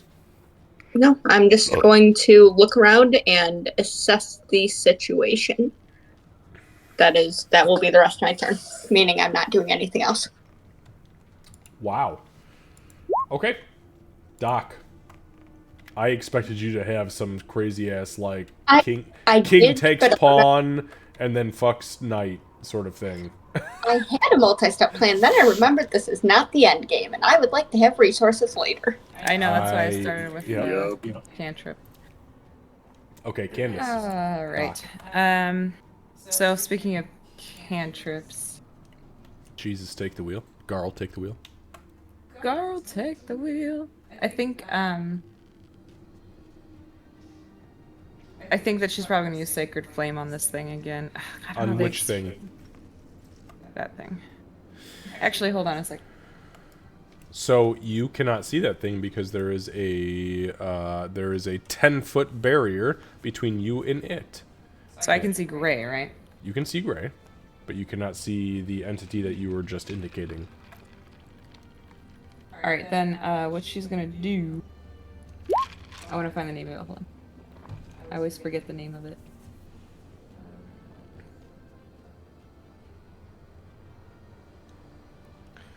Lucy, I want you to know that I am so happy that not only do you have this dirty ass mustache and like super blonde sideburns, but you also have like the most stereotypical college student pizza box open behind you that you've just been lazily eating out of all night.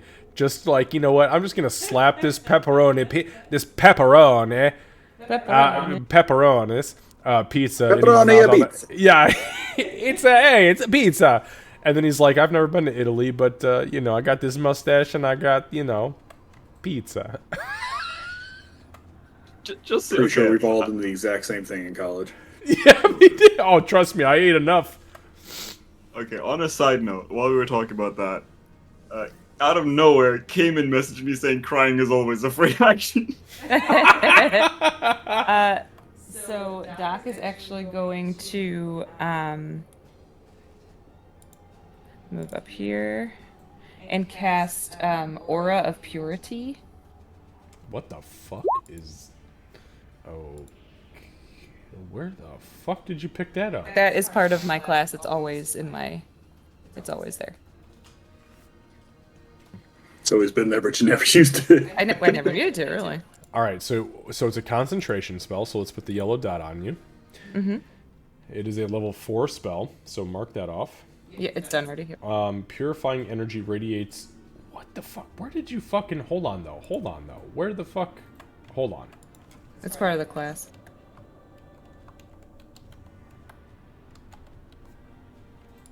I just want to know where the fuck the spell came from. It says Player Handbook. Page 216.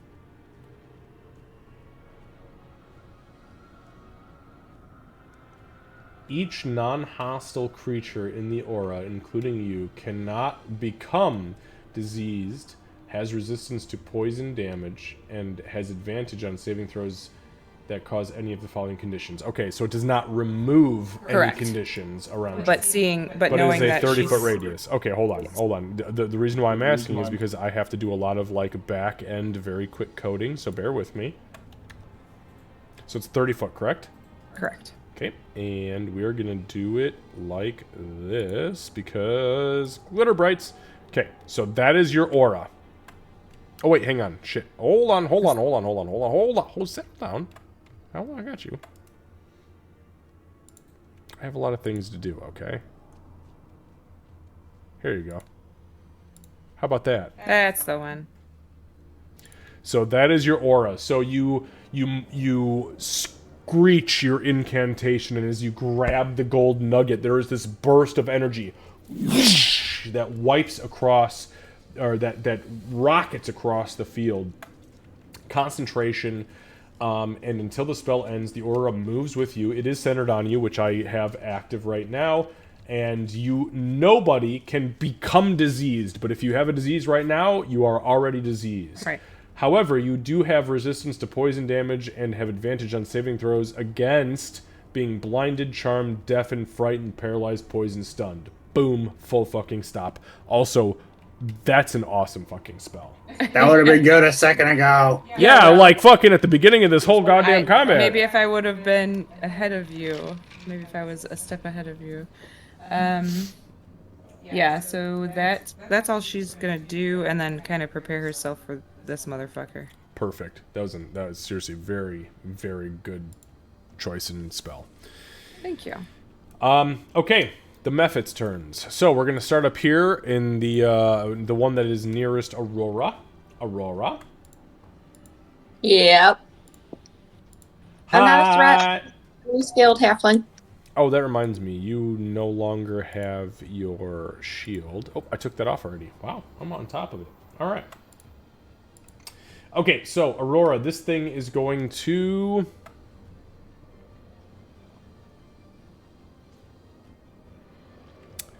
It is going to attempt to claw you, because it... Well, actually, hang on. Nope.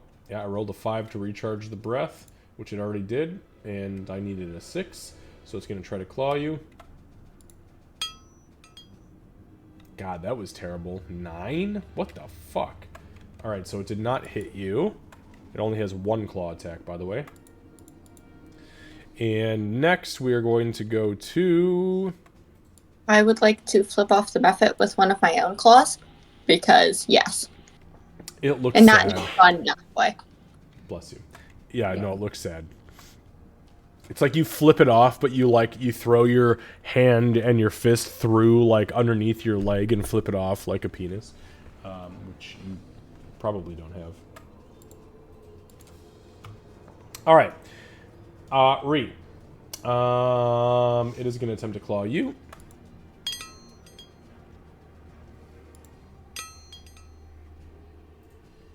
And that is a hit. for 2 points of slashing damage. 2. Yeah, 2 total. That was 4 reduced because barbarian. And Gray and Doc, your situation. No. Yeah. Our situation is fine. I don't give consent. You can't do it. Nothing's Yeah. gonna happen. So it is going to inhale deeply and it is going to attempt its blinding breath. I need Gray and Doc to make a Constitution saving throw, but because of Aura of Purity, you do it with advantage because it's trying to blind you. So make a Constitution save. Oh, Doc, don't even. Yeah, you just. All right. Okay, never mind. Well, fuck me. That's cool. I like the double rolls, Gray. I don't know what you're talking about. Alright, so you each take 3 points of bludgeoning damage, and nobody is blinded. Bless you. Excuse me. Yeah. Alright. That's the end of my turns. Gray! It's your turn, bud. Okay, so Gray's still not really a combatant. And Doc didn't answer his question about did anything change. Oh yeah. She was busy. That's true. Yeah. She didn't. She said, fuck So you, guy. I'm just gonna assume nothing changed, and do what a Gray does best and keep concentration on my spell. Oh, yeah, I guess it used a breath, so I didn't need to roll a d4. I will. Don't worry, I've been check. watching that very closely. Well, don't. I like saying d4. No, I know. That's what I'm saying. I know what you're about, motherfucker. I will. Since I'm back in the UK, it's only fair that I shank it. So. Good That's God. interesting. Stabbing capital of the universe. China says, hold my fucking sake. Wait, that's Oh, Japan, my sorry. Saki. It's true, though. China, Japan, I know. China, This has been Japan, rolling great. and the UK are the highest stabbing death rates in the entire world. Often on the train, right? Isn't that the majority of the time? Yep, usually on the In the train. UK? Really? Yeah, yes, because they don't use guns in the UK. Guns are so hardcore banned in the UK. Even their police, only their elite special forces in the police bracket of the UK carry guns. Everybody else carries billy clubs, pepper spray, and stun guns. So everybody just decides they're gonna stab bitches. Okay, so Gray, I'm sorry, what were you doing, bud? You're gonna stab this fucking thing? I tried to stab him, but I think I missed. Oh, you definitely missed. Yeah, absolutely, 100%. And I don't want to get hit, so I'm just not gonna move. Okay, fair enough. Back to the top of the round. On the top of the round note.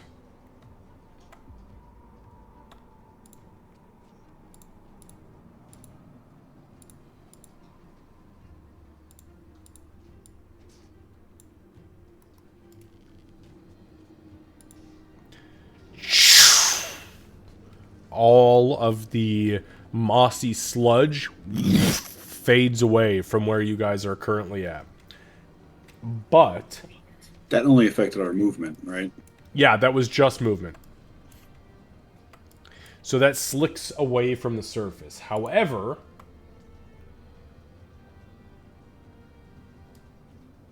you guys...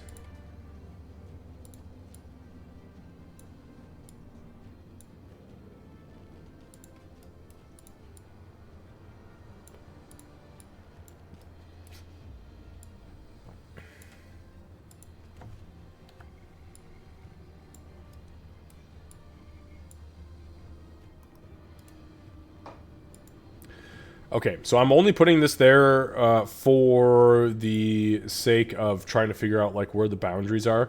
But you guys hear above you this sound.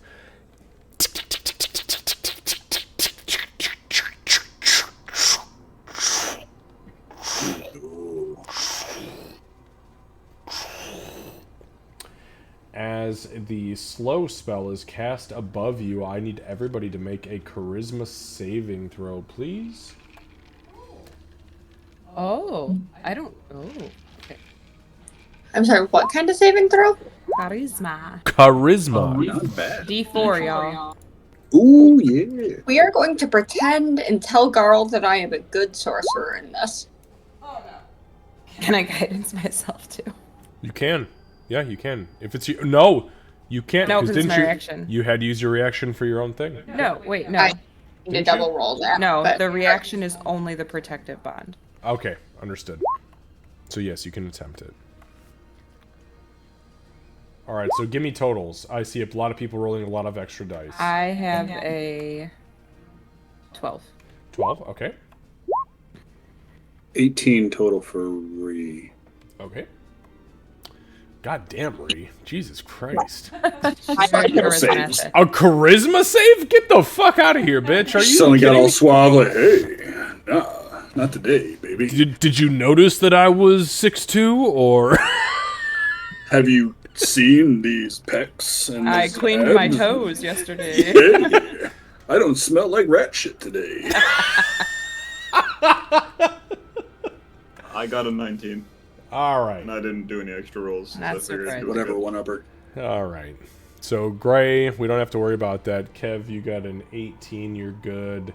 Probably. Kat, you are at a 10? Is that right? 9 total. Okay. Jesus. And Yeah. Doc, Best sorcerer. Doc, what was your roll? A 12. Okay.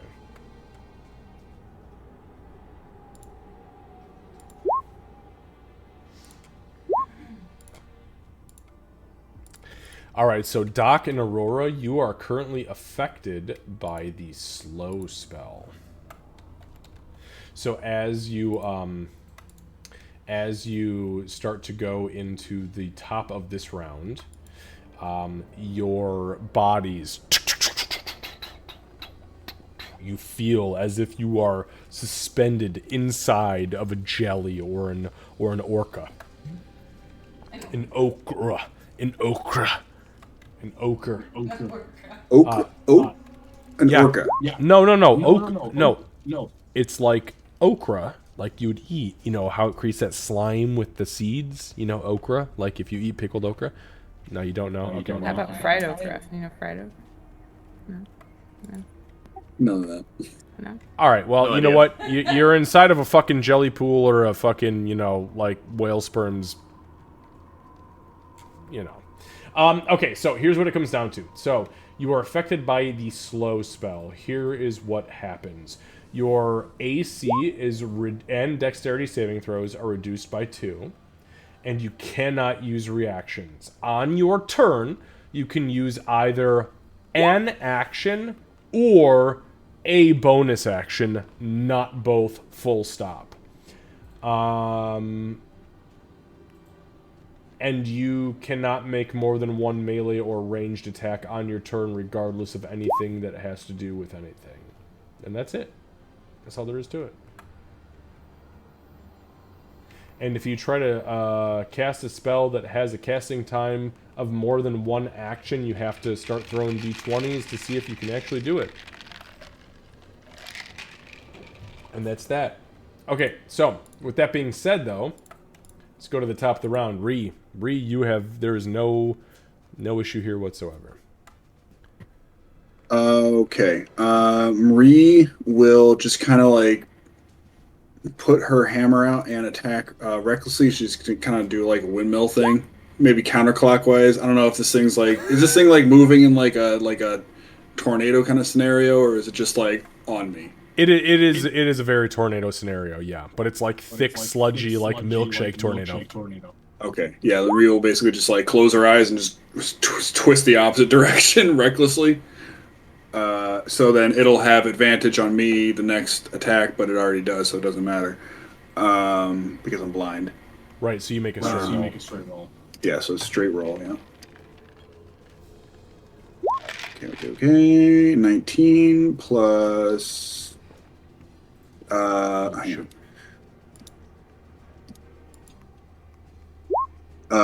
plus 3 in total because of rage and bigness. So 11 owies in that one.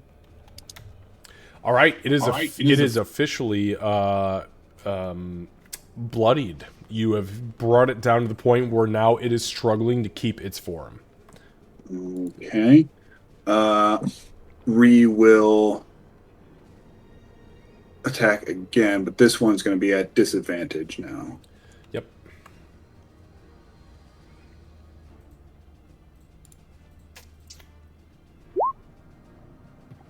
I didn't use my D4 of Mantle of Inspiration, whatever it was, Emboldening Bond, so I'll use that now. I don't think it'll help much, but here we go. We'll see. 13 plus 2. 13, Oh, 14, I needed a 3, so I don't think that. Yeah, you did. Yeah, you did. Yeah. So, yeah, just barely misses. Okay. That'll do. All right. I'm in the same boat as Aurora on this one. Like, I don't want to use any of my things because I know the big bad is just around the corner eventually. That's a pretty fair point. Just around the river bend. Just around the river bend. All right, so it is going to slam you. Wow, God, that sounds fucking horrific, doesn't it? It's going to try to slam you 3 times. Give it all of me. 2 times? 3 times. 3 times. Okay, I thought it had 3. Actually, so Ree, when your turn ends, by the way, go ahead and make a Constitution saving throw for me.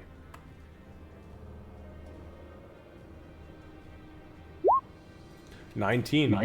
That's like that was on my screen. It's like cockeyed on 10 and 12 here, but we'll take what they say. So you are no longer blind. You do shake off the blindness, which is awesome. Which means it does not have advantage against you. Yeah, well, it still does because that's right, because it was reckless. But I assumed it just the blindness would keep up, so it was a risk. It wanted all of it. Okay, so that is 1 hit. 2 hits.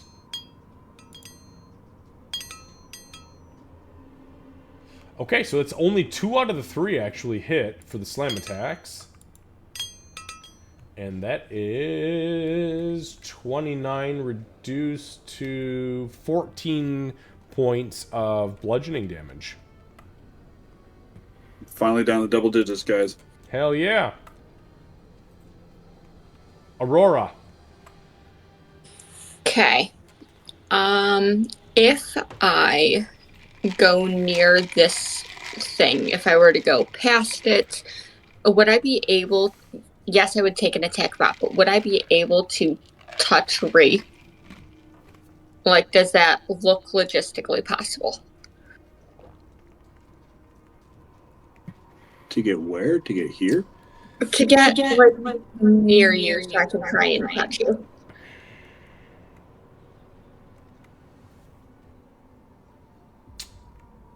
Because if it doesn't look like I'm going to be able to race through the tornado, then I have another plan. So here's the thing. You are currently affected by the spell Slow, which means that your movement speed is halved. So Can you get there? Is the first question. That's fair. I am going to instead just use some sorcery points. No. Yeah, I have tiny halfling legs. Bonus action to Misty Step. God, I wish. I am, however, going to burn a couple of sorcery points to, what is that one called? It's the extend the range one. Distance spell. Yeah, distance spell. Yep. One sorcery point to give lesser restoration. Oh wait, no, Ree's no longer blind. Is Ree still blind? No, I can see now. That's true. Well, okay. I thought you were still blind. Well, screw my plan. I'm just going to shoot the thing and hope I don't shoot Ree. Shoot the thing. Okay. Make your roll. Make your roll with disadvantage because you are in melee range of an enemy combatant. Yep. That's okay.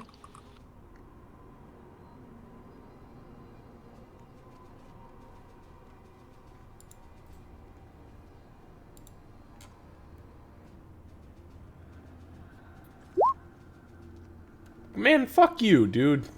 Yep, and then extra d6 for Slayer's Prey. Right, because this was not your spell, your spell sniper, whatever the fuck it was.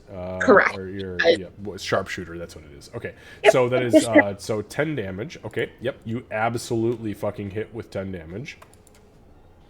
Yeah, that's what I've got now. So as the arrow hits it, there is a burst of this tar-like energy that spits out the opposite end of it. It still maintains its form, but it very desperately tries to hold it together. And that is it for you. I don't think you can do shit else. Unless I can environmental to grab a dagger. You can absolutely environmental to grab a dagger. Yep. Well, I'm going to do that because there is a Mephit behind me, and in case this thing moves past me for whatever reason, I want to be prepared. Perfect. Yeah, I can't take a reaction, but she doesn't know that. Hey, that's all right. Okay, perfect. All right, so that brings us to Doc. Doc! My little slow, slug-like Doc. Yeah, so Doc will turn to Gray and go, "They started attacking. Stand still." And then she's gonna cast. Hold on, for your commitment to the slow spell, I'm gonna give you your inspiration point. That is your due diligence. Thank you. I can't believe you asked me what I asked just to give me that response. I wanted to make sure I knew because I had it planned and I was like, This bitch, she had no fucking idea. I mean, come on. Oh, that's funny. She's actually gonna cast Death Ward on Gray. Oh, fuck me. How long does that last? 8 hours. Holy shit! So he's in it to fucking win it. Oh god, I don't even know what I should. You know, I'm gonna put this on him for Death Ward. It's a little hexagram. You've made a mistake. Or pentagram, maybe. What? Oh, by keeping you alive, motherfucker? He's gonna be like, yeah, I'm gonna walk off this cliff, bitch. Jump down this hole. I was debating what I was gonna do, but this just answered my question. Well, there you go. Keeping combat moving. Alright. So you mutter your incantation as you slap him on the back. There is this sound as this spiral of dark, almost borderline necrotic energy spins around him. And you know that it holds because there are these 3 spirals of divine sigils that spin around him and keep his body held together, quite she'll frankly. Just slowly bring her shield up in front of her to make sure she's ready in case something attacks her. Alright. My turn. Okay, so my first dust Mephit is going to try to smack the shit out of a Rara. But what if it didn't, though? But what if it did, though? Also, who the fuck was that other dog that you just carried out of the room? That was Benji, who snuck into the room when I ran to the bathroom. That was a cat. Oh, it was a cat! Oh, God! You built me up like it was another sweet little puppy. Fuck, well, you do whatever you gotta do with the cat. I just was... We were I thought it was close a to adopting a dog this weekend, and Xavier doesn't even realize it. No, it's true. We were very close because there was multiple dog adoptions down here in Georgia that we popped in at, and I was just like, oh my god, that sweet baby, I want to bring her home and love her forever. And then I was just like, but there's a helicopter, let's go see it. I was eyeballing those dogs. I'm like, we still have a toddler that's not potty trained. We can't do it yet. Yeah, that dog's gonna be shitting in the house for at least 2 weeks. You gotta train them together. That's fine. Outside, yeah. Yeah, no, fuck it. Put a diaper on both of them and just, rub each of their noses in it. No, I'm just kidding. Okay, let me... What the fuck am I doing? It's my turn. Okay. If I show you Lady again, will this atone? No, we were at a Mexican restaurant tonight, and they had a fucking newborn baby that they were holding, and Candace twice said, "Oh my god, I was just thinking about another baby. I was just No, thinking that about... wasn't tonight. No. But she said it in the last 2 days. Yeah, no, I did. And I literally went, no. Puppies are a little less expensive than Is this when I say that? I'm pretty sure you said no after 2. I Yeah, and did. then he told me. Okay. All right. Call me out. Go ahead. I said no after 2, and then I held a preemie baby, She was so sweet. and she looked into my eyes and she giggled, and I looked at Candace and said, "There are some things that are about to happen in the next 10 months between you and you may or may not like it, but that's where our lives are at." And then Orion was born, and then Candace, 2 years later, said, "Maybe we should get it this sweet little puppy." And I was like, "No, don't make me hold the puppy. You know I can't fucking make me hold I the can't puppy." resist the puppy." All right. Anyways, also, goddamn it. 6 months. I'm not gonna lie to you though. If Lady was here in my arms and I was holding her and like petting her the way you're holding her and petting her and kissing her, and she was licking my ear, god damn you guys. Candace, I'm on my way. We'll get you a puppy. No, bitch, no. Okay, God, can I take my turn? Take Can turn. I take my turn? The DM's gonna get mad at you. Hurry. Oh Jesus, here we go. Okay. They're gonna scheme while you take your turn. No, they are not. Well, they probably will, but I will not have it. Here, I'll join in on the plan. I'll send Xavier my dog's pictures over the 6 months. while you No! No! Not you too, Lucy. Alright, so, alright. I am going to...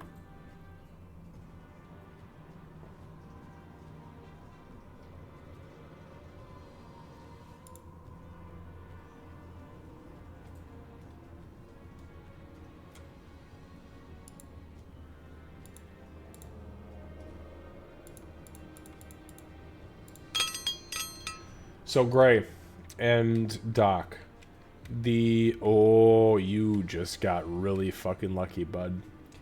Nope, has nothing to do with that. The mephit that is next to you breathes in deeply, and you hear it whisper this incantation. As it happens, there is this burst of sand that sprays over the two of you.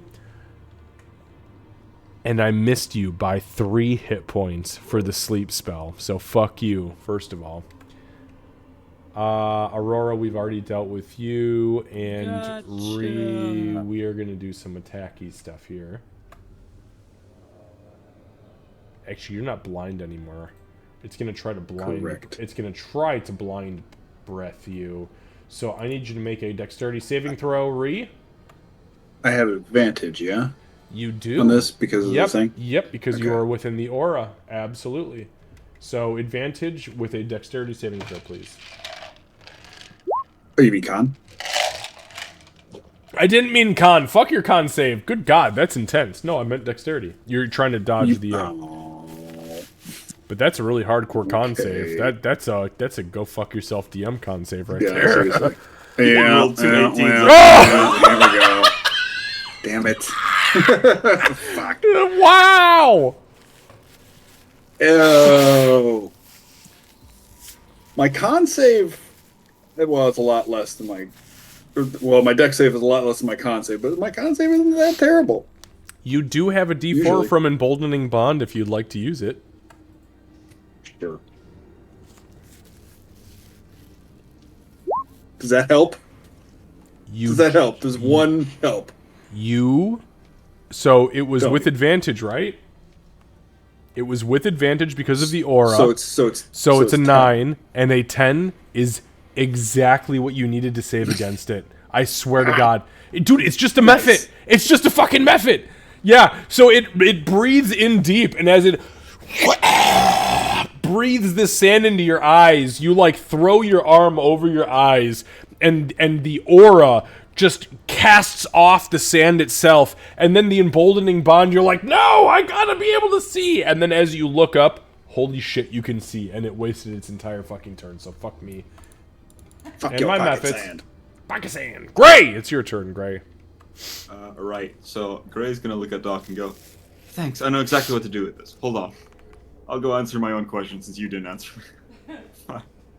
15, 20. All right, hold on, bitch. I'm taking attack of opportunity against you. Yeah, but I'm still gonna move. Well, we'll see about that. Let's see how As hard I long as I hit don't kill you. Let's see how hard I hit you first. I have Death Lord, I'll be fine. That's actually a really good point. Okay, so I did hit you. That was an 18. And Yeah, that'll hit. That is 3 points. Take 3 points of damage. As the Mephit rakes your back with its claws as you begin to sprint away. But you do sprint away successfully. And not deadly. And then I will go, sorry, Aurora, this might hurt a little bit, but it makes one less of them, and I'm going to touch the runes again. You're going to touch the ruins? Yeah. Okay, so, Because it got rid of the method above that one, so nope, I figured... you're absolutely right. Give me an Arcana check, please.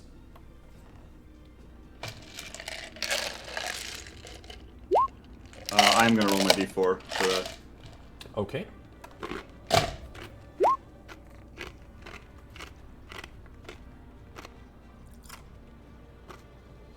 So 17 total. All right. Give me a sec.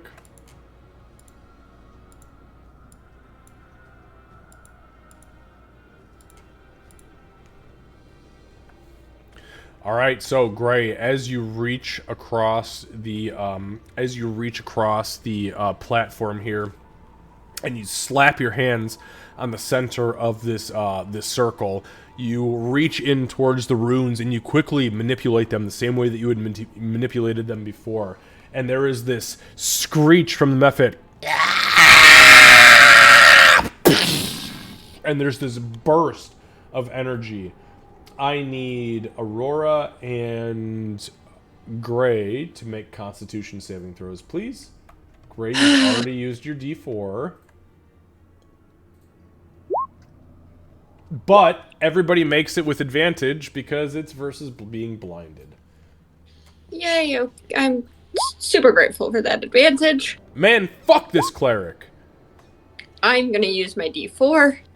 Okay. Because I was at a 9, and I don't like that 9.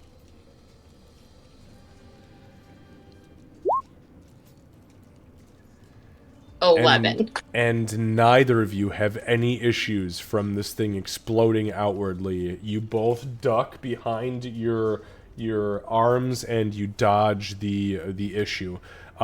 As the circle evaporates, there is another blue pulse from the circle, the blue circle in the middle. Almost a rocket, like a jet-like propulsion from the center of it as the circle vanishes out of existence. Anything else, Gray? Not sure, but it seems to have done something to the circle over there. Do I keep pressing? Also, told you nothing would happen. On a side note, Xavier, out of character. I took 6 damage reaching into the sandstorm on the first one. Yep. Do I do anything like that to this one? No. No, you do not. Awesome. So, Lucy, give me an intelligence check. And I'll give you a little bit of information here, depending on how that roll goes. I don't know shit. Never mind, you don't know a goddamn thing, you dumb piece of shit. No, I'm just kidding. No, but there's a very specific reason why that did not happen. Okay, so back to the very top.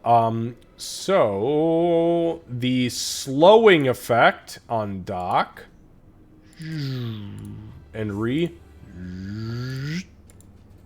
gone. Or excuse me, not Ree. It was Doc and Aurora. However, Kevin was just like, all right, Ree was slow. That's fine. you guys hear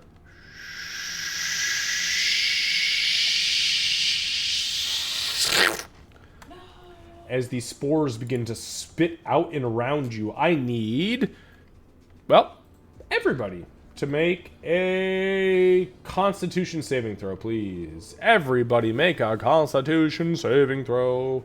Top of the round. I'm guessing this one is not with advantage. It is, give me a second. Like poisoned or... D4, y'all. Hold on. Well, no, it's not a D4 for everybody. Hold on. Candace, what was that aura called that you just cast? It was... Aura of Purification? No, hold on a second. It Aura of was Purity. Aura of Purity.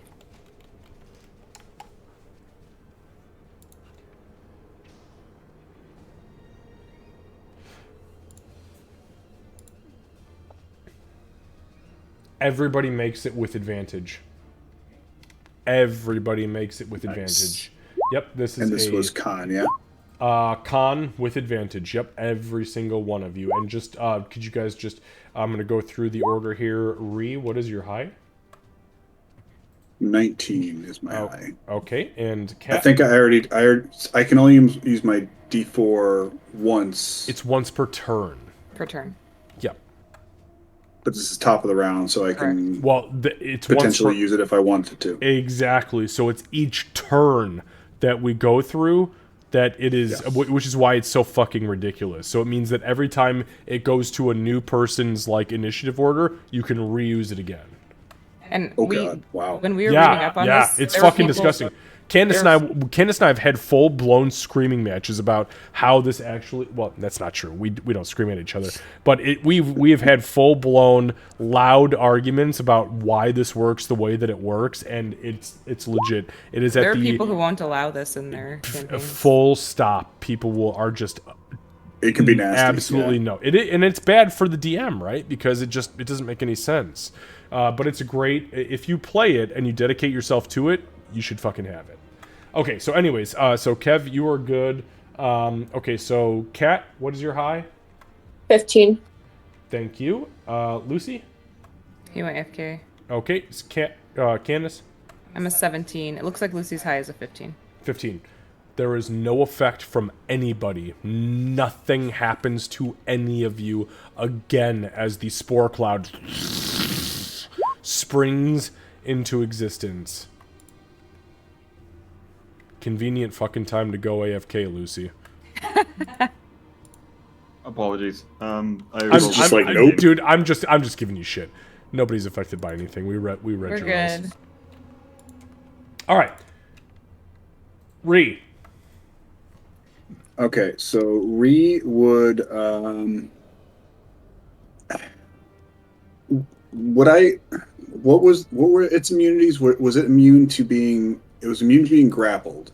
So it Was is it immune to being pushed? So it is immune to being exhausted, grappled, paralyzed, petrified, poisoned, and restrained. Okay. So okay. you can push wait. it. Fuck yeah, you can push it. All right. Could actually let me just make sure I understand this bit a little bit. 15 feet. Okay. I'm going to attempt. If I move at it, yeah, fuck it.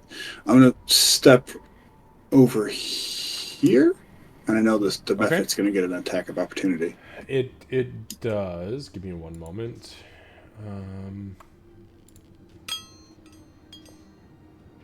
Nope. As a 14 misses. Okay.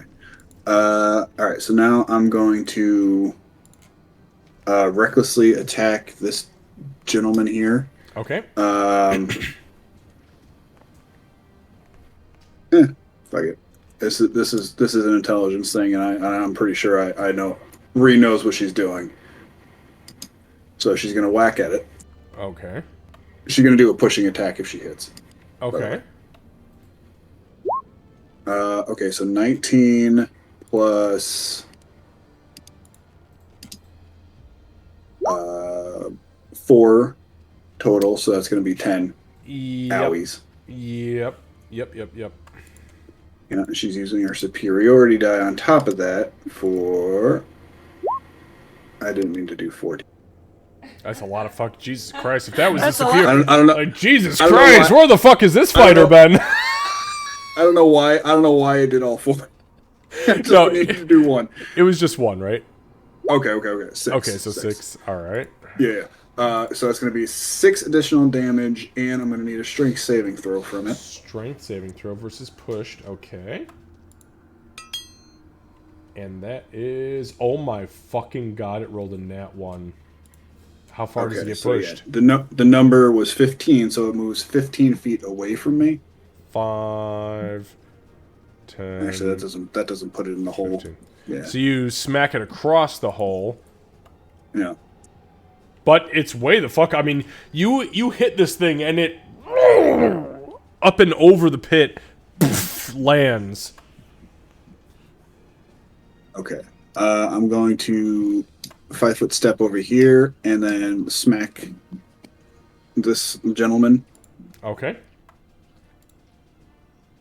Normal attack this time.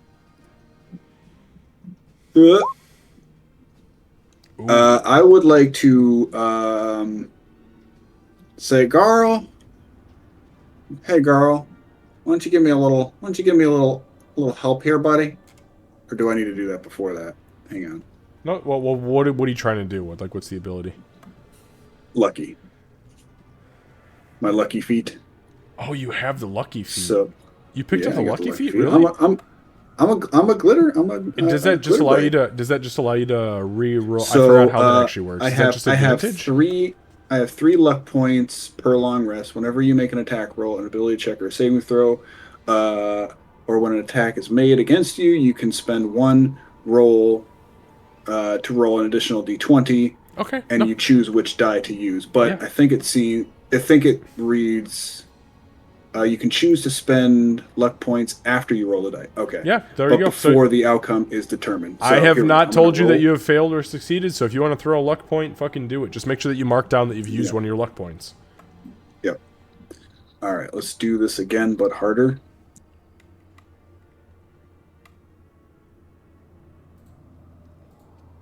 Oh, that's even worse. Oh, no, it was one one better. It was one better. Yeah.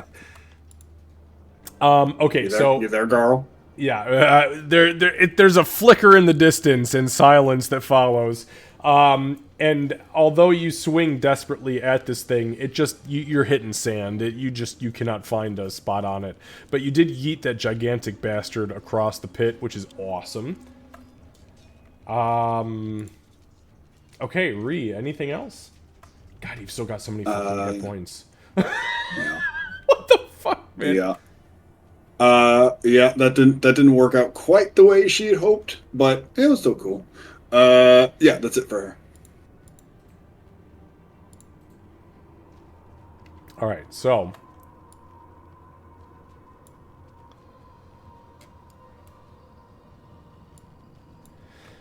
the creature that is just to the south now is going to go into Doc space. Sorry, Doc. And it is going to attack Doc. If it hits, I'm using my reaction for the emboldening bond to teleport and takes a hit. Okay. Well, it definitely fucking hits. Wait, oh, actually, hold on, though. Oh. I have an 18. Motherfuck, it may have missed. Hold on. Give me a sec, y'all. D4? For who? No, it doesn't work. Unfortunately, I can't use it for that. I wish. Oh, this is the guy that doesn't have the D4. Yeah, he's the one who doesn't have the Bane. No, trust me, I've been missing every one that you fucking got, Lucy, so settle the fuck down and eat your pizza. Shut the fuck up. Eat your okay, so it's going to use it's going to... So it uses 2 slam attacks, and it misses both of them, but then it's gonna replace its final slam attack with a stinging dust ability, and as it does so, Doc, I need you to make a Constitution saving throw. Yeah. Is that still something I could teleport for and take in her behalf? No, because it has to hit her. She's making a saving throw, which is not the same thing. Darn. Well, I tried to do the Unless, does it say when you take damage, or does it say when a creature successfully hits you? 1 sec. Because it is not hitting you, you are saving against an ability it is doing. When a creature affected by your emboldening bond feature is about to take damage, a second bonded creature within 30 feet. Well, let's see how this this roll. Let's see what your save says, because if you save, you may not take damage. Okay, here we go. Constitution saving throw. Yes. Oh, it's a 20. A dirty 20, but a 20. God damn. Okay, so Aurora, you feel like she is about to take damage. Yeah. I would like to try and take that in Doc's stead. Okay, so now when that happens, though, you guys switch spots. Is that right? She jumps within 5 feet of me and takes it instead, so she can be next to me. All right, so like right there. Yeah. Okay, so the emboldening bond activates. Aurora, you take 6 points of bludgeoning damage. Okay. And nobody's affected by the blind because Doc saved. And that's the end of my fucking turn. Aurora. Thanks for taking the damage. At least you still hit someone, right? Shut up. This fucking cleric. Okay. So Aurora is now in a very different spot than she was a second ago. 1 second. I just have to check the range on this. Okay. I should be able to angle this so I don't hit Doc, I think. So I am going to go ahead and Burning Hands at 3rd level, so I should be able to hit both of them.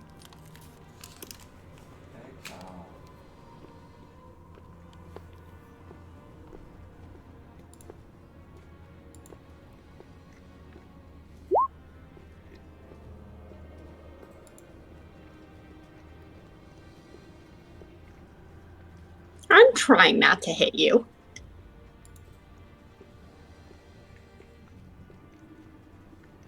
And that would be a dex save from the two of them.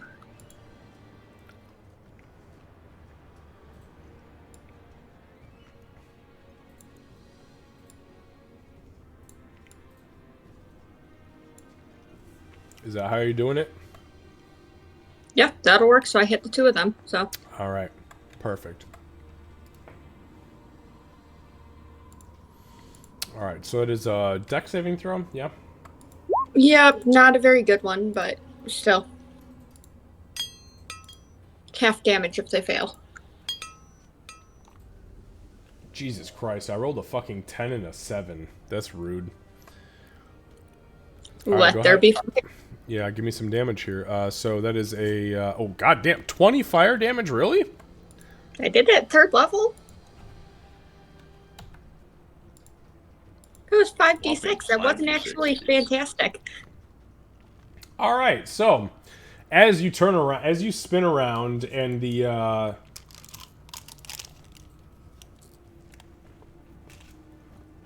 I'm sitting here eating Canadian fucking chocolate bars. Well, I have a thematic feeling for it, like Go a ahead. thematic. Yeah, do it. Yeah, do it.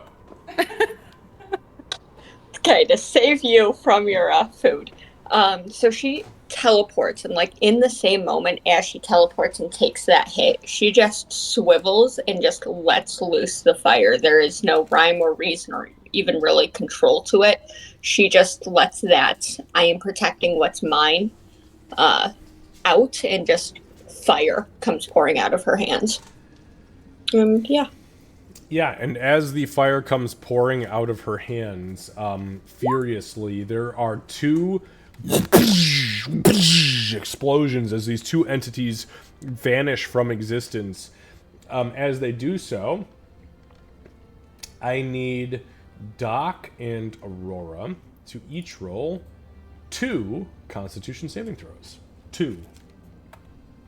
Flat rolls or both of you with advantage, because it is both being versus blind. So you need to each roll 4 Constitution saving throws, please. So Candace, your first one is a 17, second one is an 18.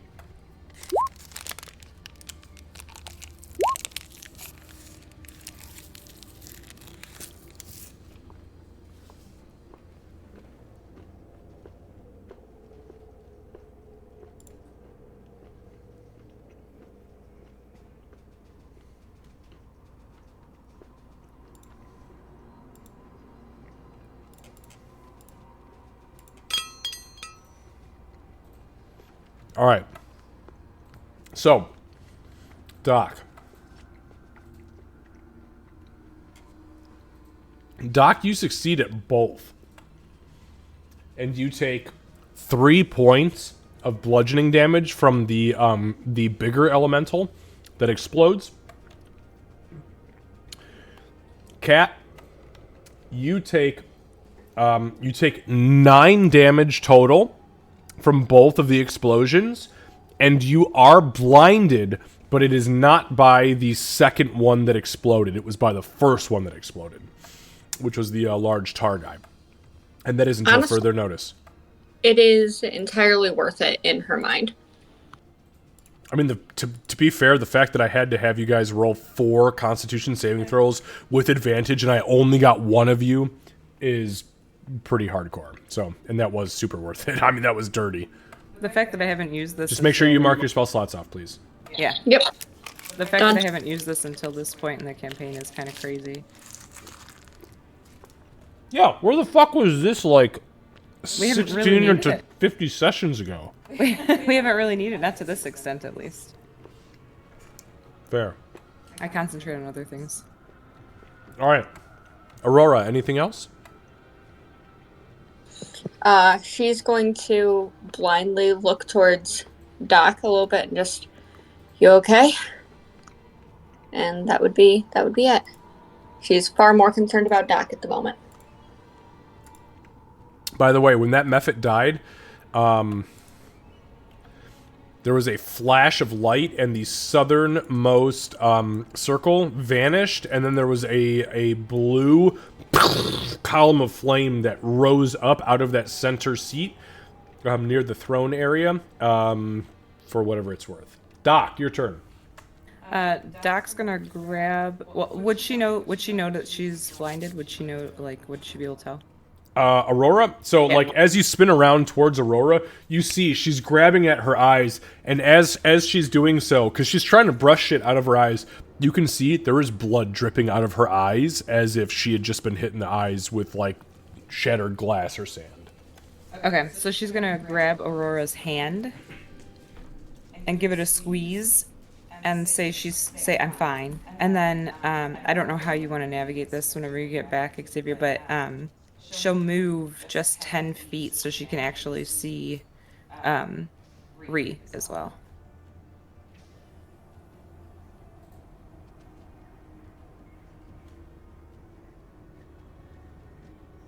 Because, well, she is awesome. She does not have lesser restoration. Nah, you got a girlfriend for that. Right. Take care of yourself. Fix your own eyes. I already fixed them once. Also, thanks for jumping in the way of that attack, but fix your own eyes. This party is very rude today. You know, I still kind of like it, though. Like, love the thematic stuff, though, because I'm mentally comparing this to, a year ago when it's the, that party member's dying. Sucks to be them. And now it's the, no, Gray! No, Doc! I mean, It's I Ray. do have greater restoration, but I don't think that's appropriate. Notice how she said Gray's name first. There's something not right here. I'm suspicious. Guys, I'm right here. And I was about to say, what about Ree? But oh yeah. Yeah, Ray's fine. Also, Gray takes the most abuse from everyone, friend and foe. Let's be real. Gray's taken more arrows than anyone. That's true. Willingly or not. Remember the Jvart? I do. Those little assholes.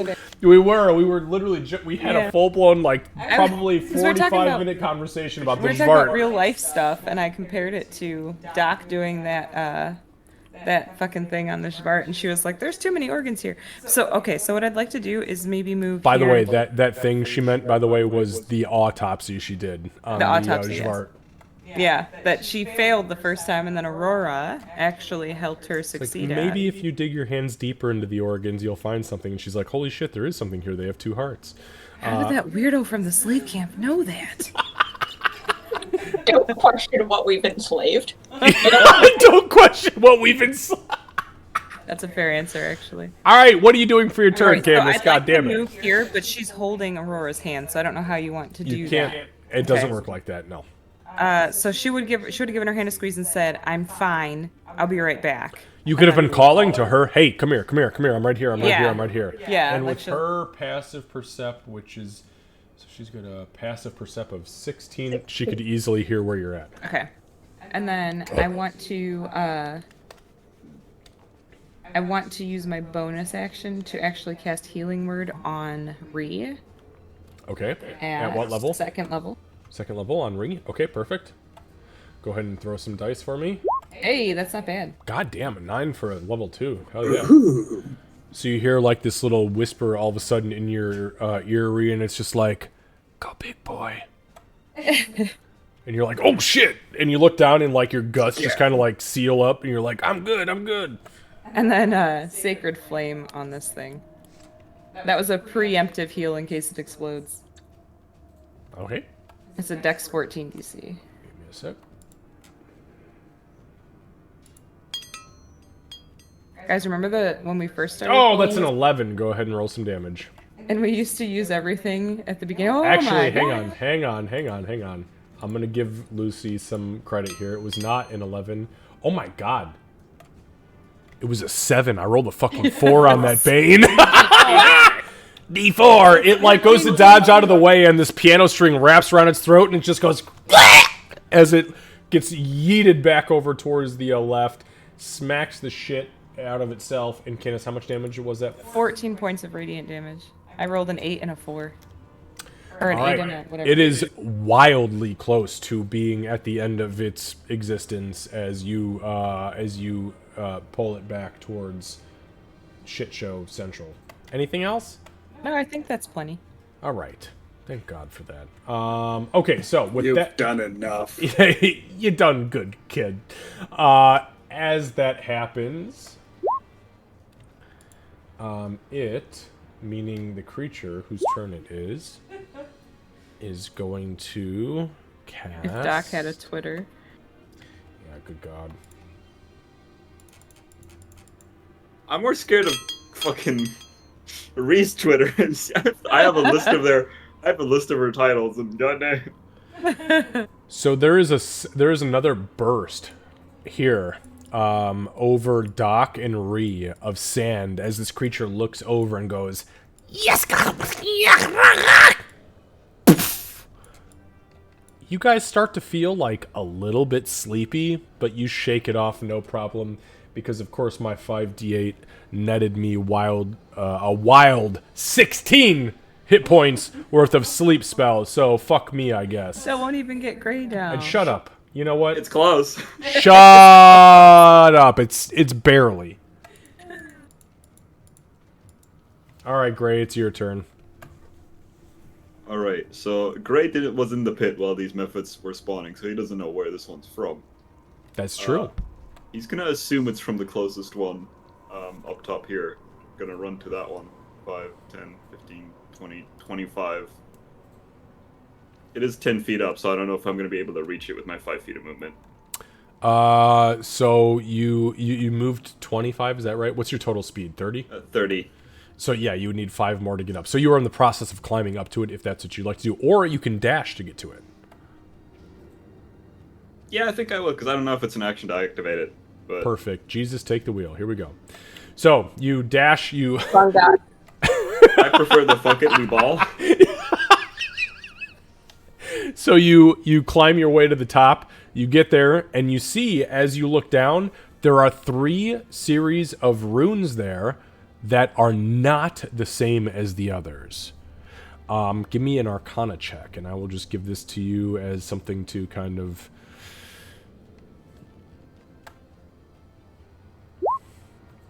Okay, 12's Can I not roll bad. a d4 to that? Sure. Yeah. Well, Just in fuck yeah. case. Yeah. No, I mean you got your specialty thing. Everybody's hooked up. Everybody's linked up. Link up. 15. Okay. So, the 3 runes that you read are door, unlock, stand. Door, unlock, stand. This one is different. I fucked up. I'd like to think he says that while he's pressing. He's like, "Oh fuck, wait," because I definitely Give think it a he would be smack. half pressing it because he thinks that's the Mephit one. Yeah. So as you press it, there's kind of like this weird dull like boom, boom, boom as you kind of slap it a few times. Nothing seems to happen, but give me a perception check because you have a fucking 22 passive perception, and that's just unfair for DMs everywhere. Oh, and you roll a fucking 22. Fuck you. Actually, my perception's 26. Excuse you. Okay, so you see from the southeastern corner, as you're boom, boom, boom, you are slapping it, and you are seeing pulses of energy kind of rise up from that southeastern glyph while you are smacking this glyph. All right. Right. So something over there is stopping this one, which is stopping me from killing that thing. So good luck, Ray. And I guess as a bonus action, are they even within range? 5, 10, 15, 20. I think it's 60 feet. Let me just make sure. Yeah, 60 feet. So I think everyone except Aurora, 5, 10, 15, 20, 25, 30. No, Aurora gets it too. Gets 11 temporary HP as a bonus Mantle of action. Mantle of Inspiration. Inspiration. Okay, make sure you mark off your inspiration. I did. I have 3 And left. perfect. Oh, So 2 left. 2 left. everybody bumps up again to 11 temporary hit points, and then everybody can move their if you want to, you can move your speed. Yeah, If we'll you have stop. your I guess. reaction. Right, if you have a reaction, where if you I'm have at. not used that. Yeah, Ree's good. I think Doc would sit still since she was trying to guide Aurora. And Aurora just got right in front of you, so I think you're probably good as well. Okay. Yep, Aurora followed the sound of the voice, very, very quickly. And that was all my actions. All right, so what we will do, because we are at the very top of the round now, I will say that we are going to go ahead and call it here for today, and we will pick up next week with this encounter. I mentioned it before at the beginning of stream, but it was only when I was talking to the chat community. So this week, obviously, we play. Next week, Candace and I will be here without any issues whatsoever. But just so you guys know, the week following, meaning the 8th of October, we are leaving for Disney at like 7:30 in the morning, and we will be gone the entire week. So we will not be playing on the 8th. There's no way we can make that happen without us being wildly exhausted when we get to Florida with the kids and get ready to do all the theme park shit. So the 8th, we are anticipating not playing. However, that following Sunday, we will be back at it. And then I think that post that game, we may have 1 or 2 at max sessions left for this campaign. That's my thought. So with that being said though, futuristically think about, because I like to do in what I call like an epilogue session, which is where everybody gets to discuss like kind of where, you know, we get to kind of theory. It's almost like a session 0, but at the end of the game, like a session 99. Where, well, I shouldn't say session 99. We're almost fucking there. So yeah, we're practically there. yeah, no shit. So if you have an idea about like what your character would be getting ready to do or would be doing post adventuring life, bring it. I very rarely say no to things, except for things like, well, my character becomes Archlich and, traverses into the underworld and takes over your universe. No, it doesn't work like that. But if you have an idea for what you might want to be doing after the campaign is over, bring that with, and we'll kind of dive into that. There goes Yeah. my idea. Family reunion. Yo, Ree would be the best. Ree's like, yo, I got like 400 goblins back in this camp. I'm just smart enough to know that if I kill all of them and cast Dance Macabre, we just fucking roam around as a zombie horde, and then they have a zombie apocalypse. That would be the cool beginning of a new fucking campaign. This is the goblin zombie horde. Yeah. All right. All right, now we're on to something. Is this world building or theory crafting? Both. Yeah, little column A, little column B. Yes. All right, guys. Yeah, that's where we'll end for today then, and we'll start up next week at the very top of the round, which will be a layer action followed immediately by a reaction. Ew. I'm not proud of what I've done. Ew. Kevin. It was pretty bad. It was terrible. Meanwhile, Kat is trying to negotiate how many dwarves she can kill in the epilogue, or in the, yeah. We've already clarified that I don't get to touch the cheese fountain at the family cheese reunion. So negotiations are going well. We're down to most dwarf murdering. No, we're not. Terrible. Amazing. Terrible. All right, guys. Thanks so much. It was good to see everybody again. Lucy, I'm very glad that you are settled back at school. Hey, that reminds me. Did you get the same flat that you got last year, or did they move you? No, I'm in a different one now. Okay. The kitchen and stuff's a bit smaller, and the shower is literally just a shower. There's no big room or anything like that. But the rooms itself is nice, and we have a nice sea view up front. So. Oh, good. Nice. Well, good, man. I'm glad that you're back. I'm glad that you're safe. I'm glad that you are, ready to roll with us. And we hope that soon we will get to see you do some streaming. I think Seru was mentioning the other night that he was actually going to be back to streaming at least for a month or two, or potentially until the end of the year. So I hope that we get to see you guys, so that Kidness and I can take a fucking break and actually enjoy you guys. Watching you guys, yeah. Yeah, fair enough. Me and my friend are going to continue streaming Pokemon on Fridays. I just Oh, didn't fuck do it yeah. this week. I didn't do Well, it yeah, this 'cause week you were because moving. I was setting Yeah, things up fuck. and everything. Yeah. No problem. Speaking of, my beard, I might have to grow out, and these ugly sideburns are probably going to pop out. Do Because it. I can't find my Do shaver. it. Oh, no. One of us. One of us. Welcome to being a grown man. The difference is I don't think I can look as good as you guys with the beard. Well, wait until you're about 30, bud. Yeah, give it time. Let me say, it time. gray is not a bad thing. Yeah. It's not a bad Well, okay. You get like 5 years of like a nice dark thick beard, and then it starts to get gray. Yeah, it's great until it's not. All right, guys. We'll see you. We'll see you very soon. And thank you guys for tonight. All right, everyone have a good night. I'm gonna Good go to bed, night. Thanks, buddy. guys. We're raiding Ark, by the way. Ark is doing some good stuff. Hell yeah. So we'll see you guys. We'll see you guys next week. Tomorrow, See ya. then I'll be starting a new one.